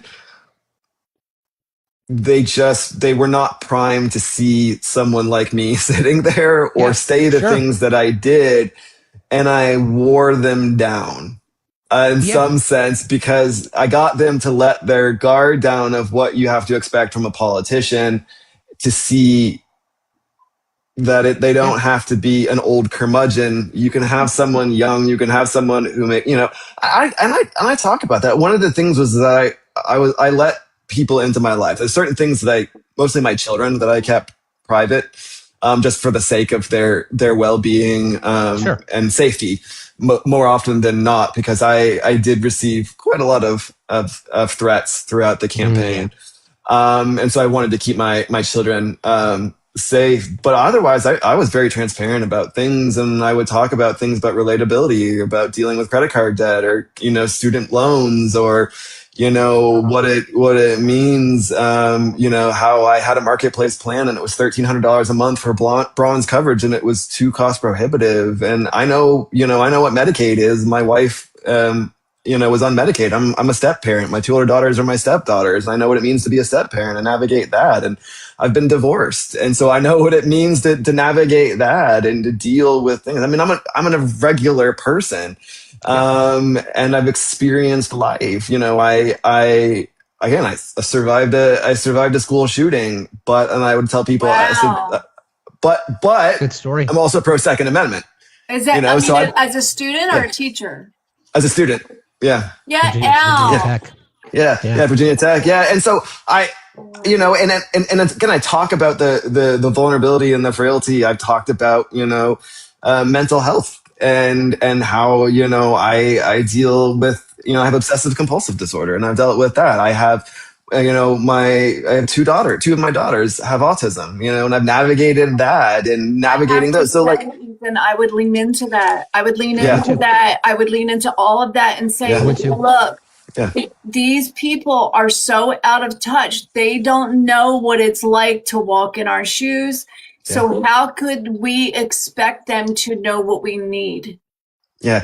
Well, and it's interesting because I think we talked about this before, but those are the things that connected, honestly, most with the unaffiliateds and the Republicans. Because I say at the end of the day, and I kind of criticize people who, and they say this, oh, well, we're all humans, and my opponent said, well, we're all God's children. And I'm relatively agnostic. I don't criticize people's religion, but that's not my choice of words to phrase that. But at the end of the day, we're all humans. We all inherit, or inhabit this planet together. That, me navigating the school system as a child with autism, Republicans who navigate the school system as a child with autism. And, Sure. Or I dealt with, an aging parent who, had a medical condition and navigating that. And I was on a podcast talking about elder care and what that means and what it's like to deal with that and opening up, and talking about those experiences. Caring for elderly parents is something that almost all of us in some form deal with, but we just don't want to talk about it, Correct. And so that's where I started to make, relationships with other voters and talking about those topics. And I think that's the thing going into some of these spaces where I didn't get to spend enough time with, that I am now looking forward to being able to spend some more time in some of these communities and some of these spaces, is to be able to have those conversations of look, my opponent, the incumbent, who is just, several hundred million, just shy of being a billionaire, she's never going to understand what Social Security is like. She's never going to understand what Medicare is like. I have family members on Social Security. I have family members on Medicare. I know what this likes. I know what it means to rely on these things, to count on these things. I know what it means to care for an elder, parent who's aging, who's got a health condition, and you don't know, is your insurance going to cover to put them in the facility that they need to get the care that they need? Or what is the hospital going to be when they get out? To be able to have more of those conversations directly with people and relate to them is one of the things that excites me. It's winning. It's a winning message too. I mean, what parent can't relate to having to change a poopy diaper on the side of the road, or stepping on a Lego in the middle of the night, or wondering where the backpack is? I always joke, your first kid, for an overnight you pack like a truckload. Your second kid, there's probably 2 bags. Your third kid, you're lucky they make it in the damn car. It's so true. Yeah, but that's relatable. So true. That's relatable. And I talked about being a parent on the campaign trail and dealing with that. And, my kids would come with me to some events, especially towards the end. And, so people could see the relatability of that, and understand it because, the 2 big name opponents, one was in their, early 70s, the other's in their mid 60s, they're in a different understanding and connecting to the voters. I think the challenge that I ran into, and again, a lot of this, I think, Steve, as you mentioned, is about voter turnout and voter education, is that the people who some of these things resonated with the most didn't show up. Exactly. And I don't want to shame them because there may be many reasons why, but they have to turn out. They do. The people who I agree with you, I understand this, I feel this, I have young children or whatever, they needed to come out, and for whatever reason they didn't. And I think also part of this time period is understanding why, I'm going to have conversations with a lot of people. So why didn't you vote? What was the reason? Was there a reason? Or did you, was it just because you felt disengaged? Did you feel like your vote didn't matter? Was there a specific issue? I talked to, minority voters who thought, I was worried about ICE at the polls. They were worried about this months ago. Did you not vote because of that? Is that the reason? And to start to understand those, those whys as well is also going to be critically important, because it's, getting those people to come out next time. If my message resonates with you, even just a little, then you got to vote. Start to point to those other progressive candidates, right? That won their primaries because people came out to vote. Stacey's right too. Each person thinks that other people will vote. Oh, they don't need my one vote, right? Right. And then everybody thinks that way, and you got a whole slew of people that stay home thinking that somebody else will cover them, right? And it's that's part of the message, is we need every single one of you to come out. Every single one of you is important and is special. We need your vote. Your vote is more important than anything. You need to drive that home too. Tell them, say, look, if your vote did not matter, they would not try so hard to prevent you from doing it. Exactly. I mean, your vote is your voice. That's their way to exercise. That's the way to speak out. I mean, and so many people say, "Well, I don't feel like I'm being heard. No one is listening," and I felt that. I mean, I grew up in a rural area in Southwest Virginia. And yeah, I mean, the state government kind of ignored you. The federal government ignored you. And so when I was going in Western Maryland and they feel like no one's listening, I'm like, yeah, I get it. I know what that like. I felt that my whole life. That's part of why I'm running, to give you a voice. And now I have to go back and remind them, okay, I was running to give you a voice. The only way you can speak is if you vote. If you don't vote and you didn't vote for me, and again, I'm not going to shame them because if they didn't vote for me, but like, if you want to exercise that voice, you have to come vote for the candidate who's going to give you that voice, whether it was me or you felt someone else's. But the reality is if you voted for the incumbent, and that's fine if you did, you're going to spend the next 2 years wishing you had a voice that she's not going to give you. And then, you're going to be right there. And next time, let's have this conversation and let's figure it out. But yeah, I mean, people just, the bystander effect is crazy. And again, in Maryland, because Maryland is so blue with the midterms, it does skew a lot of things. The voter turnout was, a lot. I mean, even from the last midterm elections was down way. I mean, it was down. And I think there's got to be that's a larger conversation across the state of Maryland, is to why that's the case, of why people just didn't show up at such a pivotal thing. And yeah, Stacey, I will reluctantly encourage them to vote for the incumbent, because it is critical that she is reelected, even if I don't like her. But yeah, I plan to. But it's just a conversation that has to happen. Why did people not come out? In such a pivotal election, and with so many things. The human psyche. I mean, what I've learned in my few years is that people like to be part of something, especially part of something that's popular. Yeah. And I think there's ways in which we can message. I mean, don't you want to be part of the change? Don't you want to be part of the soft revolution? Don't you want to be part of the next wave of generational changing advocates in DC? Don't call them politicians. So maybe that's the message, right? Don't you want to be part of what? I'm just Ethan. Don't you want to be part of this? It's things. It's things like that. It's like little things like that. Because, like you say, you want to be a disruptor, somewhat, right? Somewhat. Yeah.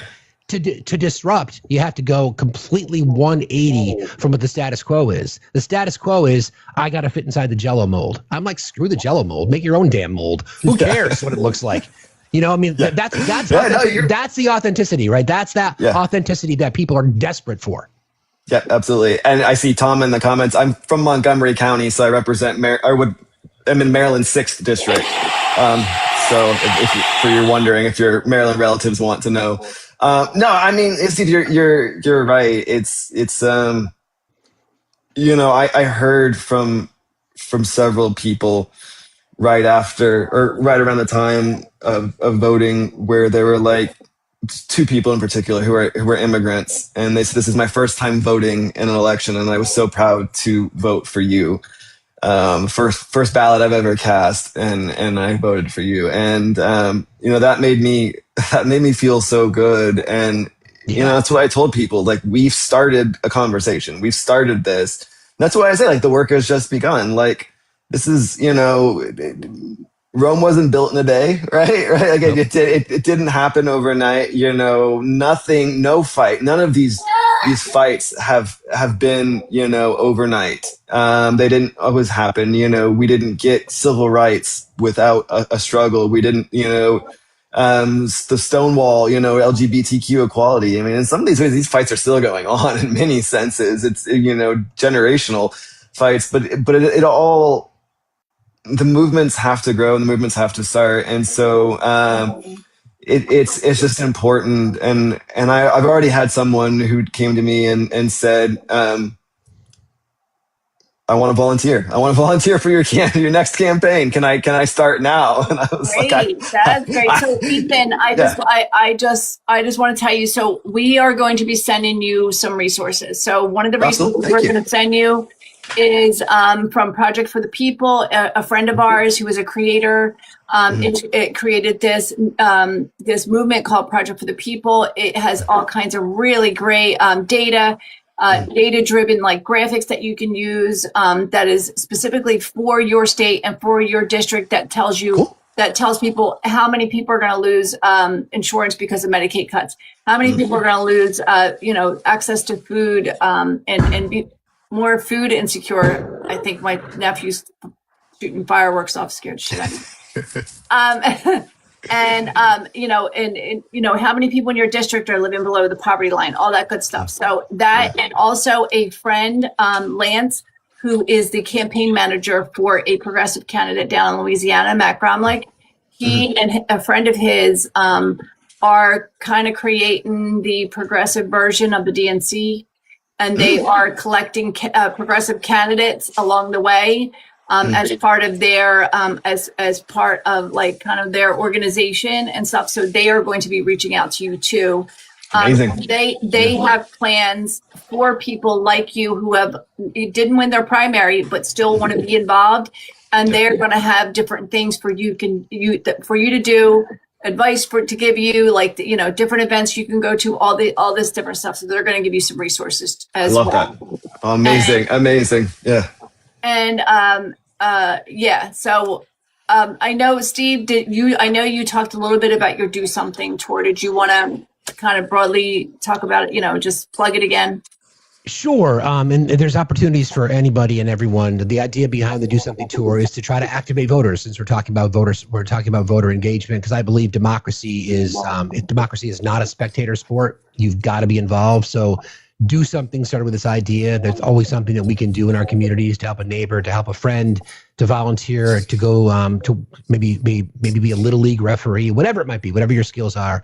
And then that turned into this movement going across the country where we're trying to engage in voters. Obviously, my plan is I'm going to have an RV. I'm taking my dog. I'm just going to go anywhere I can. As a privileged white man in America, I've got access to lots of places that a lot of other people don't, and I want to use that privilege just to get people talking, right? So if we can turn, again, if it's 45 million, if we can agree on 45 million roughly that are the disenfranchised, those that just really don't feel like anyone's listening, the other 45 may not be gettable, they may not be reachable. But imagine 1% of that 45 million showed up. Imagine if 5% of that 45 million showed up. That's a game-changing election. That gives us a Senate majority. That gives us a larger House majority. That means we have influence over the Supreme Court in 2 years. That means we can overturn Citizens United. That means we can perhaps consider DC as statehood. So that's my push. It's about voter engagement, agnostic conversations as much as possible, even though I'm a bright blue leftist from Vermont, although registered to the Progressive Party in Vermont, by the way. It's that kind of stuff. That's what the movement's about. So there's room for everyone.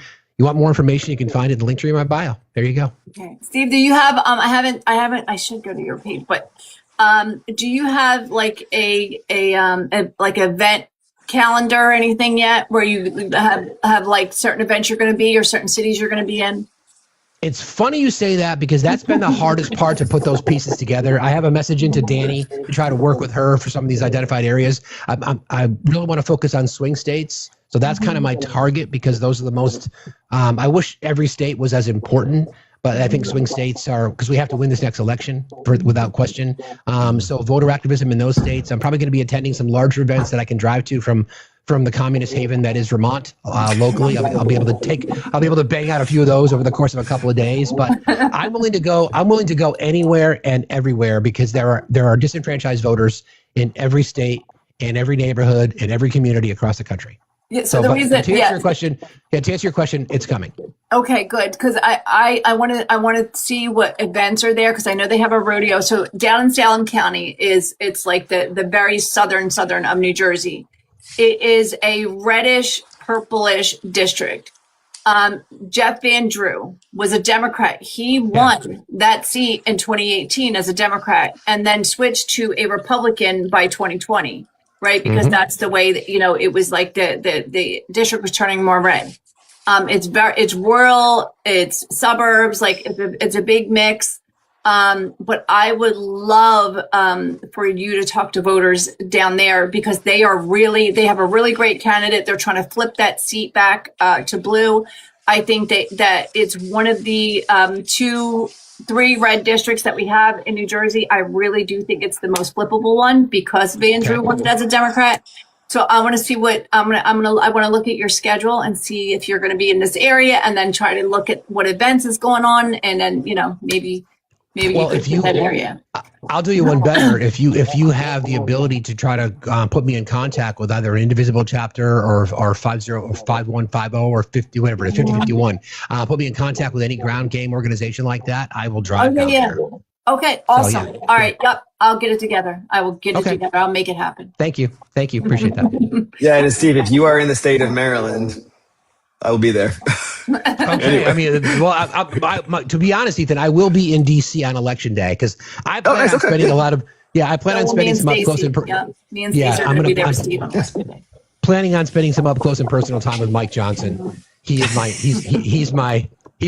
go-to, so to speak.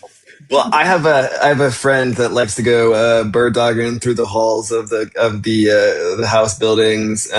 Goes out with some of the Code Pink activists on a regular basis. So I plan to spend some time doing that to heckle a few of them and hold them accountable. Yeah, but yeah, absolutely. Yeah, and I would say that just like Lisa was saying, Maryland's first district, Andy Harris, who's long-standing relationship with the Tea Party caucus and the House of Representatives is facing hopefully his strongest challenge. Now, Maryland wants to redistrict him out, but there's a pretty strong candidate in Dan Schwartz, who's the Democrat who's going to be running against Andy Harris. So it's kind of a pivotal election here in Maryland and potential. So and Maryland has a strong indivisible and 50-51 chapters across the state. So. Yeah. I mean, those groups. So this will be a call out to anybody and all. I mean, there's there's like 7 indivisible chapters in Vermont. So like they're everywhere. I know it's wild. Awesome. It's so wild. Yeah. It's like we have syrup wars, but I won't go down that road. Anyway, I mean, that's the kind of organizations that I'm looking to affiliate myself with. And I know that Indivisible and 50-51 have supported grassroots candidates. So there's an obvious overlap and there's an obvious connection there. So we'll make it happen. All right. Absolutely. Yeah. Well, thank you so much for joining us, Ethan. Thank you for having me. The conversation was great. Please feel free to come back anytime. If you want to talk to us, just, let us know. Hey guys, I figured it out. This is what I'm doing. I want to come back and talk to you about it. Just please let us know and we'll get you back on the schedule. So thank you so much. Good luck with everything. And thank you for the public service. Thank you, Ethan. Appreciate you very much. Yeah. Awesome. Thank you. Have a good night. Bye. Thank you. Bye. Thank you. It was great. Yeah. Thank you, Steve. Thank you. Always appreciate you. Always appreciate your insight, and you always ask the best questions.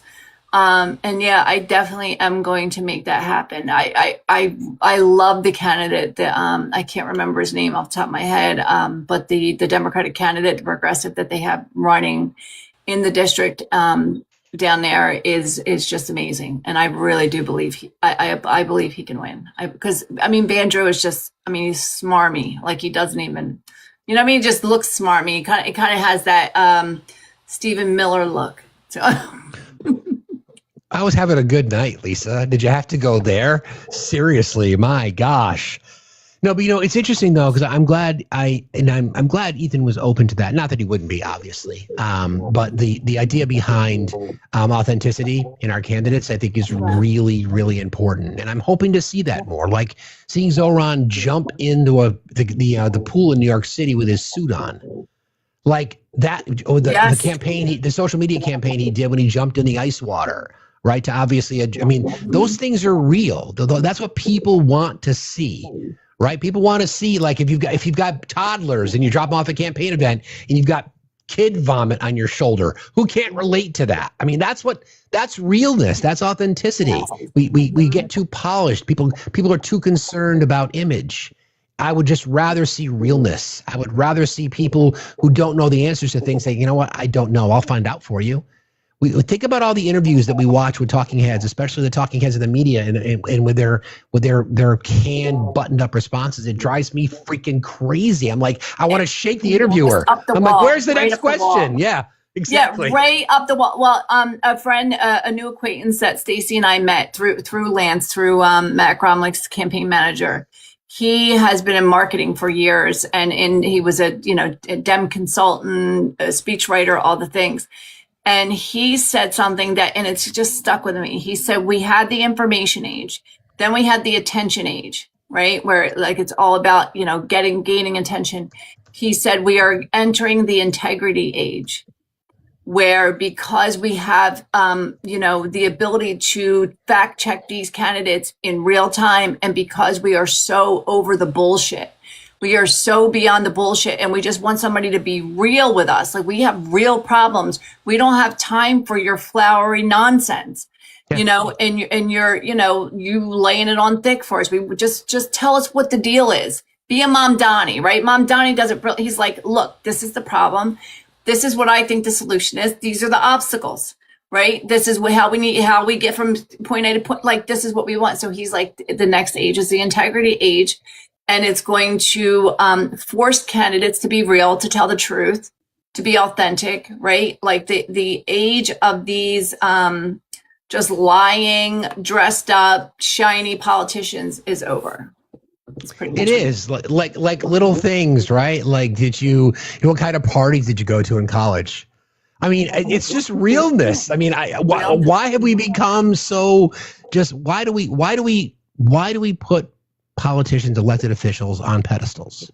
We want human beings. If we want to be represented by people who reflect who we are, then they need to be who we are, with all of our flaws, with some of our things in our past that we may not be proud of. We're trying to be human, right? We've got to put humans in power so that they can respect other humans and address the needs of the many. Right? We've all struggled, right? I mean, I remember the days when it was like working multiple jobs to pay my way through college. I've got like 9 cents to my name. I'm like, this is going to be a long night. That's relatable because everybody's done it. Everybody's been through that shit, right? Yeah. You don't need the Armani suit. You don't need the Florsheim loafers. You need dirty sneakers and a holy t-shirt and dirt on your hands. It's relatable. Relatable. Yep. 100%. Thank you for having me. Yes, thank you so much for being here, Steve. You going to be here with us Wednesday for Clyde Jones? What's today? Monday? I believe so. Yes, message me. I believe so. All right. Thank you for having me. He's going to be a great interview. I can feel it. He's going to be a great interview. I can't wait. You do great. I appreciate you, Fred. Talk to you later. Yep. Much love. Bye.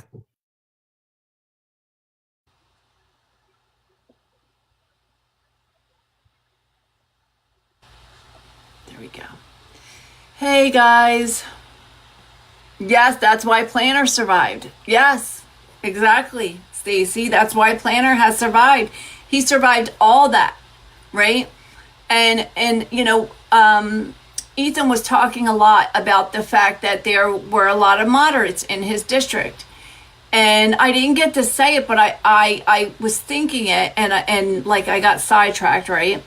But I wanted to tell him that the majority of the people who chose Plattner over Janet Mills, who is their current governor, who is pretty popular as their governor, the majority of the voters that voted for Graham Plattner over Janet Mills described their own self as being moderate.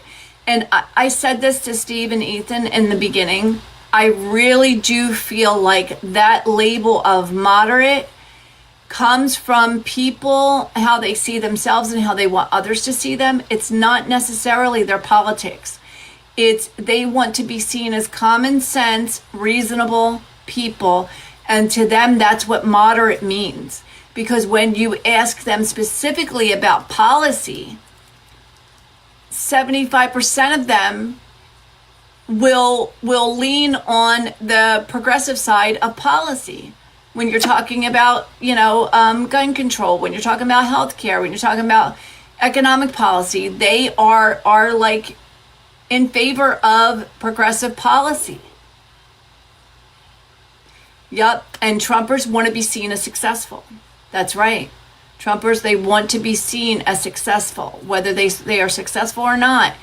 And that's why they fall for the okey doke, the racist misogyny okey doke, because it has a lot to do with status. I get to be at a higher status than somebody else, whether that's women, whether that's minorities, right? It's about status. And Stacey hit on a very important part of that. It's because they want to be seen as successful. They absolutely do want to be seen as successful. They want to be seen as in a certain status, in a certain light, as important, right? As important. They want to be envied, like that kind of thing. Like they want people to look up to them because that's what's important to them. So there was a couple things that I want to go. They do punch down, Astrid. They do like to punch down. And that's why they focus so much on culture war issues, because they do like to punch down. Yep, Carol, they're egotistical, right? Yep, they're very, very egocentric, of course. So we talked about the Supreme Court ruling. And I know Steve and I talked about it in the beginning, but I want to just go back to it just for a second, guys. There was two rulings. One of them was Trump v. Slaughter, and that was, can Trump fire the head of agencies like the Federal Trade Commission, the FTC, that Congress intended and wrote into the law that they should be independent, and that the president cannot fire them unless there's good cause. And the thing is, and you're like, okay, well, how did the Supreme Court, how were they able to get around the fact that that was a congressional law? Well, good cause can mean, good, like Trump, that was good cause. Good cause is she's not ideologically aligned. And the voters voted me in to do a certain thing, and she's not going to get with the program, so that is my good cause. So the Supreme Court said, yes, he can fire them. That they actually said the Constitution does not give Congress the ability and the authority to create independent agencies within the federal branch, because the president, right, the executive has full authority over federal agencies. That's what they said. But here's the hiccup. The Federal Reserve is actually a federal agency. I don't know if everybody understands that and knows that, but yeah, the Federal Reserve is actually a federal agency. It's a federal agency that's supposed to oversee the banks, to regulate banks, to make rules for the banks, all that kind of stuff. So they're a federal agency. So then you have the Supreme Court saying, oh, whoa. Congress doesn't have the authority to make independent agencies in the federal branch, but Trump can't fire the Fed chairman at will. Okay, so square that one for me, Supreme Court. This is what they said. Like, okay, yeah, we know what we said 5 seconds ago about the FTC, but the Federal Reserve is different, and how it's different is because it sets monetary policy. And if any president could come in and just fire a Fed chairman for not lowering interest rates, it would put too much political power and political pressure on the Federal Reserve, and it would become a political agency, right? Then monetary policy would become political. That's not good. And, historically, the Federal Reserve has been independent. Well, I'll be damned, because I swear to God, sir, that the FTC and the Department of Justice and the FCC and a couple other agencies have also been historically independent. So excuse the F out of me, please, right? So this is think about the pretzel twisting that these mother effers went through to be able to find two different directions on the same question. on the same freaking question. Ain't that some shit? So, and my thing to them, they're like, oh, well, it's monetary policy. It could mess with the markets. It'll make the markets too volatile and blah, blah, blah, and mess with the economy. Well, sir, precious, hello, the FTC, the Federal Trade Commission, they oversee antitrust law. They enforce antitrust law, which is anti-monopoly law. They decide whether a merger can happen, right? They decide whether a company should be investigated for being a Ponzi scheme, like all these different things, right? That can also affect the markets. That could also create volatility in the markets. That is also monetary policy, right? Economic policy. Whether or not an antitrust law or a new antitrust rule comes down and gets enforced or not, can make the market volatile. So they're trying to walk a real fucking fine line, and it ain't working, is what I'm saying. And the bottom line is they looked at these two things. I want you guys to see it for the way I see it.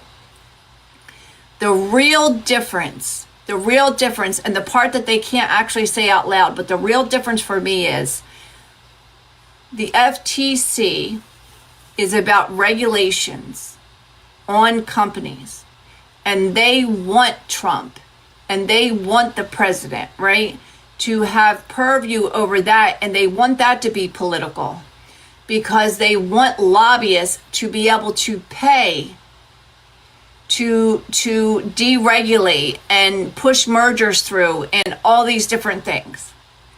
The Federal Reserve, on the other hand, right? The real power over the Federal Reserve is not the federal government, it's the oligarchs, it's the rich people, because they have all the money in all the banks. And in order to, if they said that Trump could fire them, right, that Trump could just fire them at will, that would take power away from the oligarchs. It would take power away from the corporations. It would take power away from the wealthy. That's the difference. That is the absolute freaking difference. To me, the most important difference. Federal Reserve, oligarchical, corporate power, right? Rich people power. The FTC, right? Presidential power, because they want it to be political. They want it to be politicized. They want lobbyists to be able to pay the right politicians to get in there and deregulate. They don't want that shit to be independent. Okay, Stace. Yeah, they don't want that shit to be independent. Because if it's independent, then you're going to have people like Lena Khan in there forever. Right? Lena Khan would still be doing her shit if Trump couldn't fire them, right? If it was really independent. She would still be in there keeping these MFers from doing mergers, and Trump's trying to make some money, right? He's got them invested in World Liberty Coin, buying up World Liberty Coin, his private little crypto, which, I don't know if you heard, but they are going to turn World Liberty into a real bank. They're going to let Trump transform it, that crypto company, and it's going to be the first crypto bank where they're going to be able to loan money and invest like a private equity firm and all that kind of shit. Yeah, Janice. Yeah. I just heard about it a few days ago. I don't know when the timing of it, but that is their plan. That Trump is going to have his own bank. His very own bank. To go with his very own government. The Board of Peace. And their very own island. That Jared Kushner and Ivanka Trump just bought. Their island that is actually a fortress and has bunkers, military bunkers already built in, and underground tunnels, and is almost impenetrable from the outside. You know, that kind of island. The kind of island that controls a waterway that's crucial to trade in the Mediterranean. That kind of island. So you got your fortress where you're going to build your billionaire mansions. You got your trade route where you're going to be able to control it and you can like charge a toll. You got your board of peace, which is your world government that's outside the purview of any other government that you are the head of forever. And now you're going to have your own bank, World Liberty Coin, your own bank. You're going to be able to loan people money. You're going to be able to invest. You're going to be able to do all these things with your very own bank. So, yep. So that's that. Okay, so let's see what else we got here. Trump said the United States and Iran will negotiate again after days of strikes. Put a 1 in the chat if you think that every time he does a ceasefire, it's just market manipulation.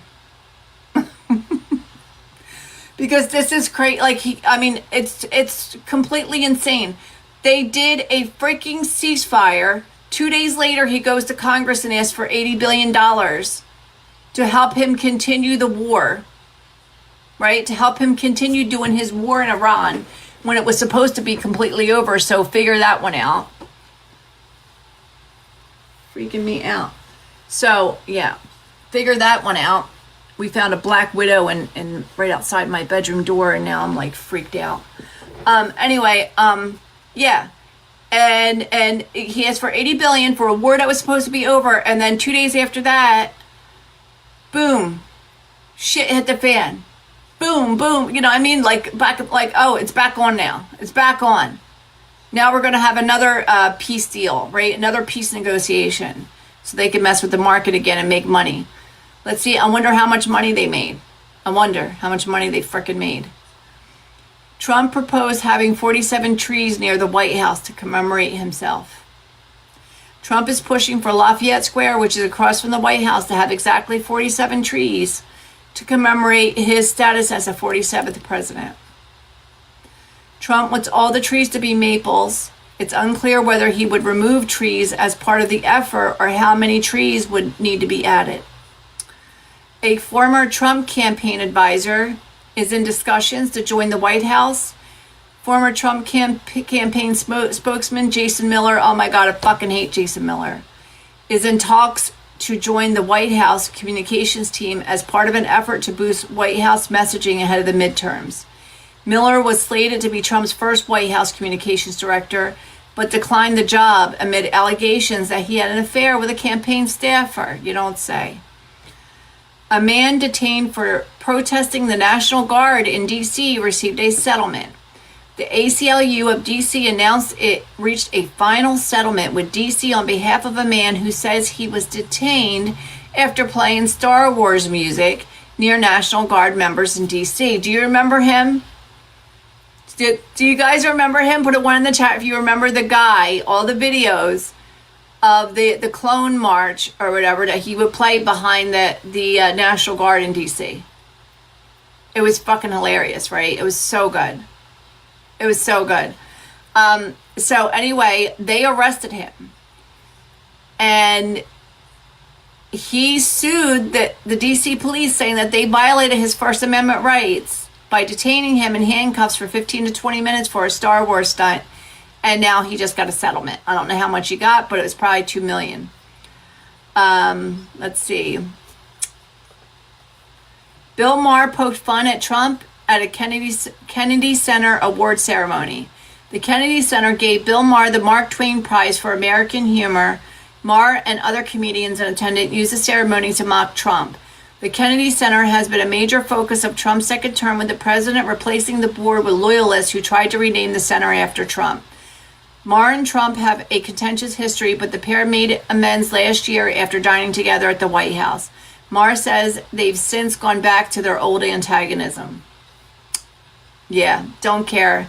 Bill Maher is a freaking tool. Yeah, that's not news. Electric vehicle sales in the United States have sharply declined under Trump, as his administration has rolled back policies meant to encourage EV sales. But instead of seeing an increase in sales of traditional gas vehicles, hybrid vehicles are increasing in popularity as consumers try to decrease their gas usage. Ain't that some shit? That is just freaking amazing. But yeah, they don't freaking care about us. It's all about making his buddies more money, his buddies in the gas industry. So Bill Cassidy, who lost his primary, he's a Republican senator, talked shit on Hegseth over ending the flu vaccine mandate. So Senator Bill Cassidy, he is the Louisiana senator, Republican senator, on Sunday knocked Defense Secretary Pete Hegseth after an outbreak of influenza affected several service members at an Air Force base in Texas. Cassidy's a licensed doctor and the physician. He was the first physician to chair the Senate Health, Education, Labor, and Pensions Committee. He told CBS News on Face the Nation that we see the consequences, though, of ignoring the benefits that things like vaccines bring for public health. And if you will, I think that what you're going after is that this administration, parts of it, have tried to downplay the importance of these immunizations. The Secretary of Defense, Hegseth, and Cassidy said the Secretary of War, but I'm not saying it. The Secretary of War, he says, Hegseth, recently did away with the flu mandate, and then there was a big outbreak of flu in one of their military outfits. The senator recalled the deaths caused by the 1918 flu pandemic in Germany during World War I. Combat readiness means preventing disease, and if you want to be combat ready, you don't want everybody out with the flu. The number of flu cases at Lackland Air Force Base in Texas rose to 275 on Wednesday. That's a lot. An increase of 160 from the week before. When asked for a comment, Pete Hegseth says, our new policy is simple. If you, an American warrior entrusted to defend this nation, believe that the flu vaccine is in your best interest, then you're free to take it. You should, but we will not force you because your body, your faith are not negotiable. He denounced the requirement as absurd and overreaching mandate that weakens the country's war-fighting capabilities. Yeah, how's that weaken the country's war-fighting capabilities? That's the stupidest shit I've ever heard. The requirement was put in place in 1945 and was in sidestep with public health directives. Our men and women in uniform were forced to choose between their conscience and their country, even when those decisions posed no threat to our military readiness. Well, that has been debunked at this point. Exactly, Kayla. That has been debunked. She's like, yeah, unless you have a uterus, then they'll police that. They'll happily police that. You don't get no, rights over your own body when it comes to that. He's like, the notion that a flu vaccine must be mandatory for every service member everywhere in every circumstances at all times is just overly broad and not rational. So there's two problems with this. So one is, be so fucking for real from a man, as Kayla said, whose ideology is to control women's bodies, force us to have babies, and take away our right to vote. It's his pastor and him and all his buddies that are out there on social media and on TV saying that we should not have the right to vote and wanting to police our bodies.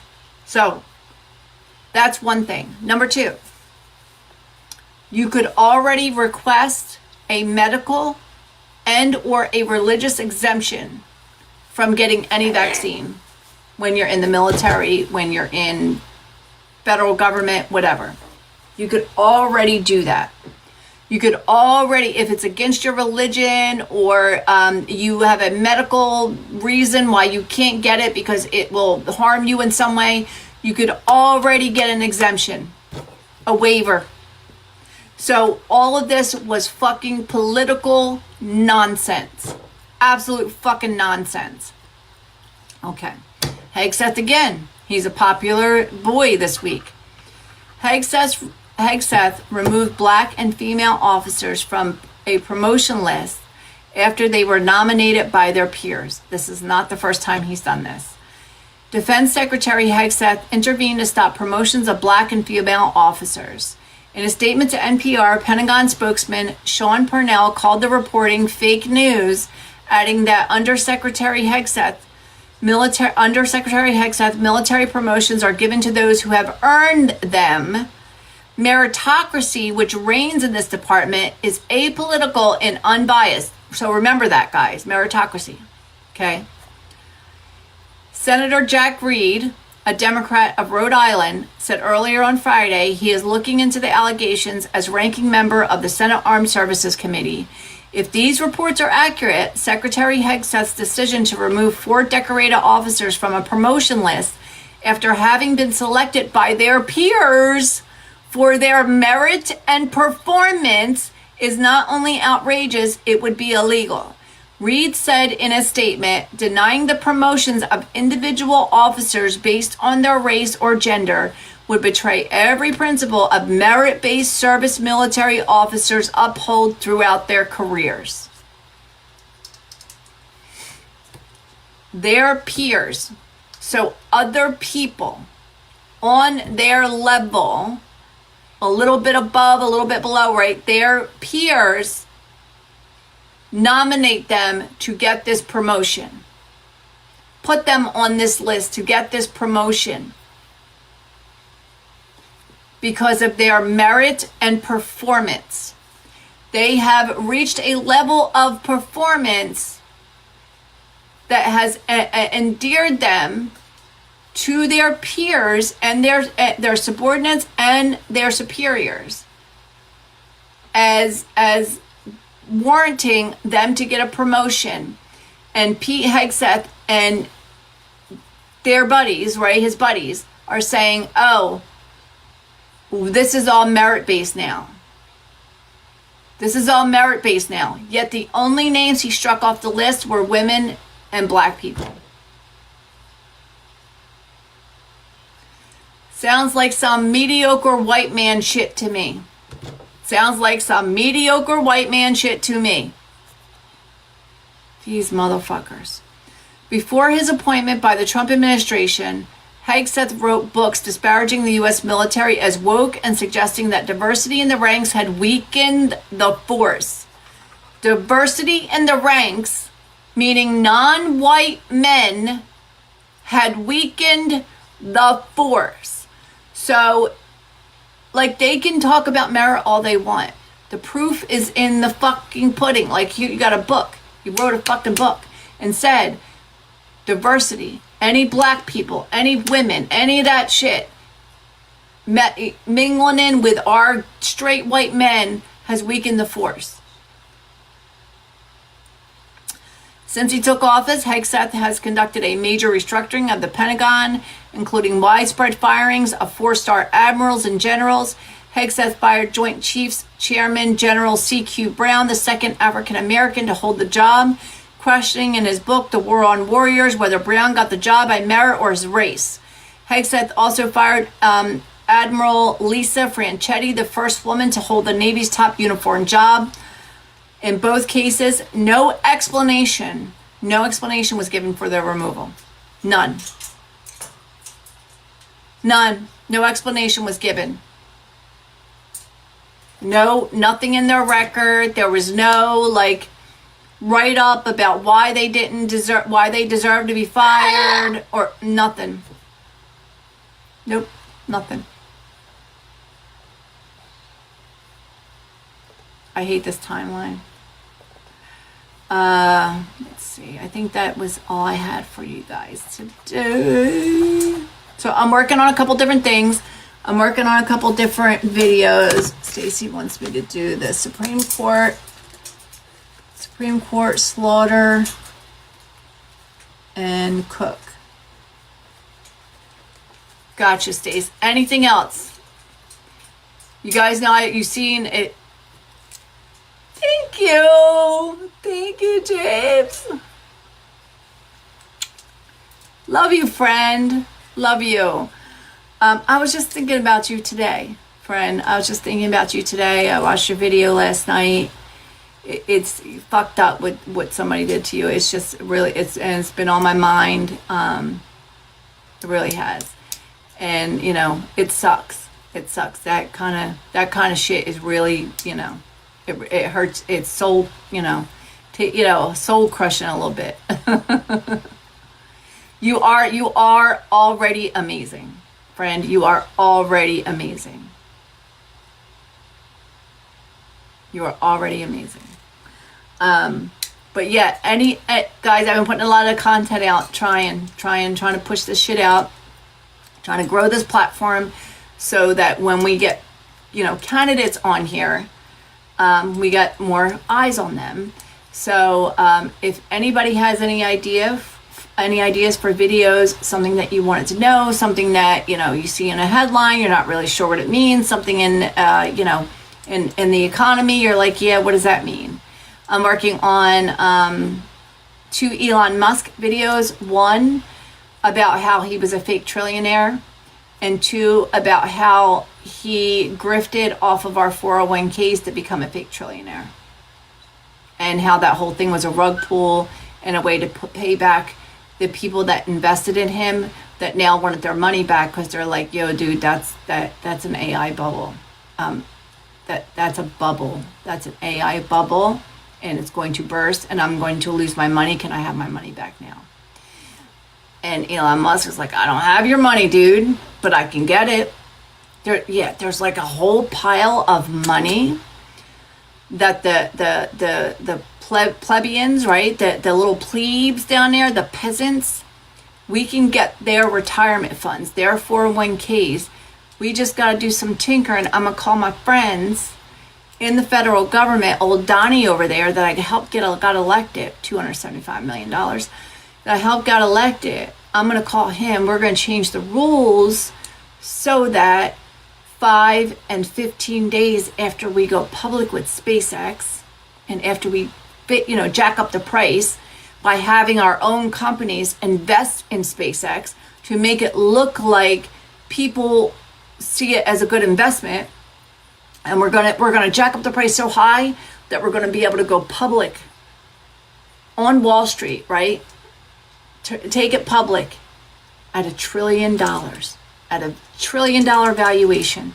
It actually went up to $2 trillion. They jacked it up so much. They jacked it up so fucking much with their fake bullshit that it went public at $2 trillion. And the first couple of days, they were like, they were getting their friends to invest in it and all this stuff. So that by day 5, when some of the index funds were going to be required to buy into it, and index funds are us, right? It's our retirement money, our 401ks.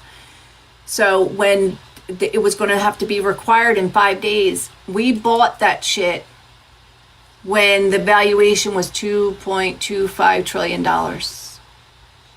Yep.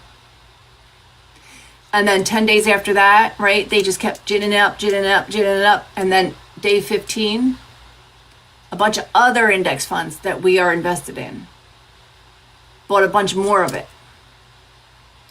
And then they did the rug pull, because then all of the people, like once it was nice and juicy and fat, and and each share was worth a lot of fucking money, they sold their shares. Elon Musk's, friends sold their shares for top dollar. And now the bottom is dropping out of that MFR. So he was a trillionaire for a couple days, and now he is not, because it was fake trillionaire. He was only a trillionaire on paper. It was a rug pull situation, and it was a grift to take our 401k money. So, working on videos for that. Going to do the Supreme Court one. If you guys want anything else, you can put it in our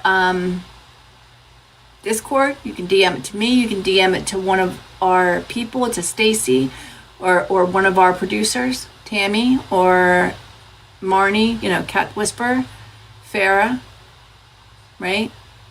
Jen 2.0. Oh, and by the way, guys, in the Discord, I put our other like profiles, that girl Lisa profiles on Facebook and Instagram, YouTube, I think.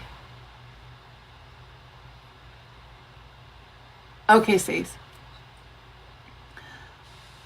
Jen is fantastic. She moved, yeah, she moved out of like to another state, and so she has been really busy doing that, but she's still doing her thing. She's still like a lot of these things where, you know, the headline stuff, she sends them to me, right? Either sometimes Farrah sends them, but often Jen like compiles these and sends them to me. So she's still doing her thing, even though she's super duper busy. But Jen is good. But yeah, so I'm doing that.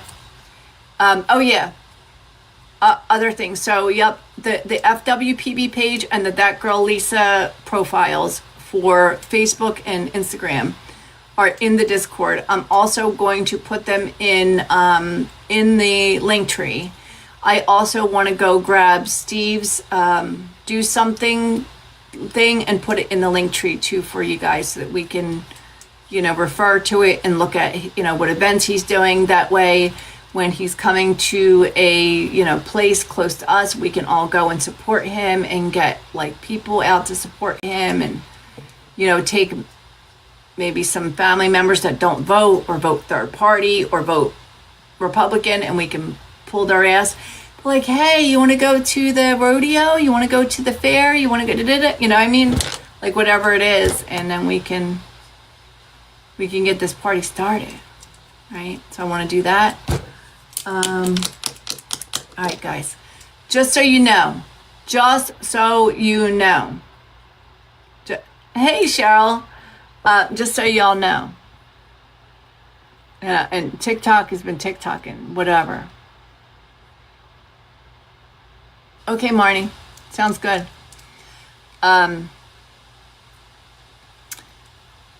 You take a look at my profile and the videos that I've put out in the last couple of days, which was a lot of fucking videos. There was like 10 of them. Then go look at the same videos over on the other platforms and compare them, and you will be shocked. Like, you will be fucking shocked. Even on the tube of you where it's very, very hard to get views.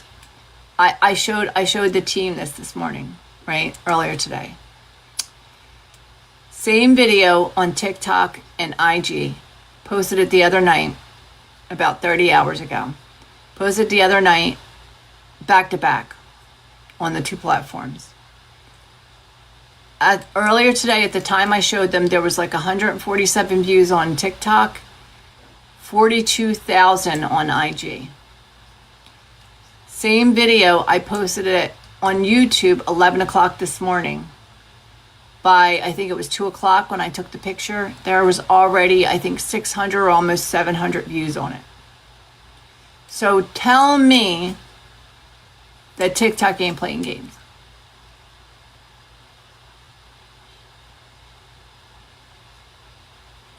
There's other ones too. Yeah, Stace. Yeah. There's other ones too that are like barely 200 views on it, 300 views on it, right? You go over to IG, 15,000, 18,000, at least 2,000. One of them was like 2,600. Another one's like 1,500. So, like comments, shares, like all this kind of stuff. Can barely get anything, can barely get any traction on this. Now I'm gonna tell you a story too. Some of you already know this.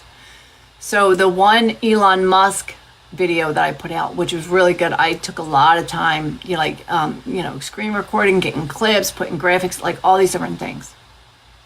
Putting it together, recording it, editing it, making sure it was like not too long, and that it flowed and made sense. I posted it. It had around, they do, Janice, that's what I think it is. They want you to pay for the promotion. They are stymieing people to force them to pay. That's why they're not sending us out to the FYP anymore when we're live. We had the other night, Chris was on our panel, Polypolitics, right? He has a minimum of 400 people. 400 people, right? T was up here. T usually has around 70 to 100 people. Between the two of them, there should have been at least 150, 200 people in here. That's the way it used to be. If we had somebody up on the panel, Steve, when Steve's up on the panel, there's usually a minimum of 200 people in here. We barely hit 70 tonight. And that's how it's been. So tell me they are not fucking around. Tell me they ain't. Tell me they are not fucking around with people to try to force us to pay for views.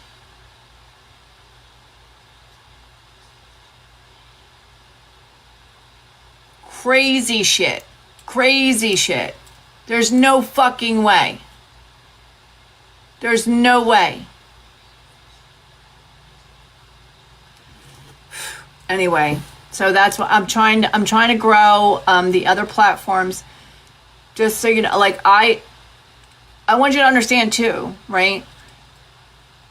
That 42,000, I only had I think I had like 260 followers on my IG. Now I have like close to 800. I don't know, it might be more by now. Mostly because of that one video, right? But still, like, it's not like I had a lot of followers on IG to get those views. If it's good content, they show it to people. And they go honestly by how people are engaging or not engaging.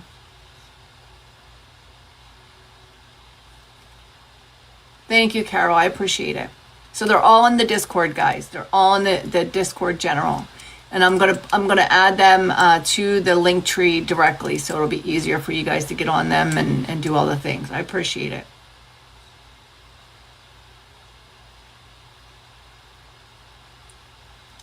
Well, too, Stacy, you have Mark Zuckerberg owns those, right? And he's all about money. He doesn't have an ideology, unlike the Ellisons. Right? The Ellisons, you know, they have an ideology. So they have an incentive to be fucking around. But, I forgot, I got sidetracked. So anyway, the Elon Musk video I put out barely had 200 views on it. A friend of mine, right, a mutual on here, she looked at it and she was like, this information is really important. I'm going to download it, right? You know, Lisa has downloads. Okay, I'm going to download it and post it on my backup to try to get it more views because I think people need to see this. So that's what she did. She had 197 followers on her backup. It was her backup account, 197 followers. Within 24 hours, she had 19,000 views on the same video. 2,600 likes, 1,900 shares on the same video. I really do believe, and she said this, she was like, you have to start, no, here, on her backup account here. I really, like, and she said, you have to start posting on your backup account, Lisa. She was like, you got to start posting on your backup account. She said that like once you get like a certain, like you get up there, they don't really care about you anymore. And I honestly think that they're trying to prevent, like when you reach 10,000, that's when you monetize. And then they have to start like paying you for like, you know, views and all that kind of stuff. So I think that they're like kind of slowing everything down because of that, because I'm like close to 7,000. But she said that on your backup account, when you only have a couple hundred, they want you to keep coming back to the app. They want you to get addicted. Like they want you to your stuff to do good. So if you got a half decent video, they will push it out in order to get engagement, to keep you on the app and get you hooked so that you'll keep doing it and grow your platform so that they can make money off of you. They got, more people on the app, more people making content, all the things.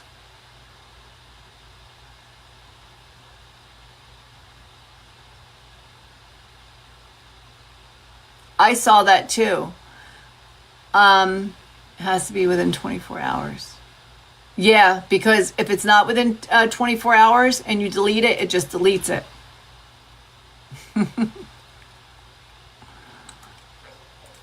Here, I want to check. I want to check to see.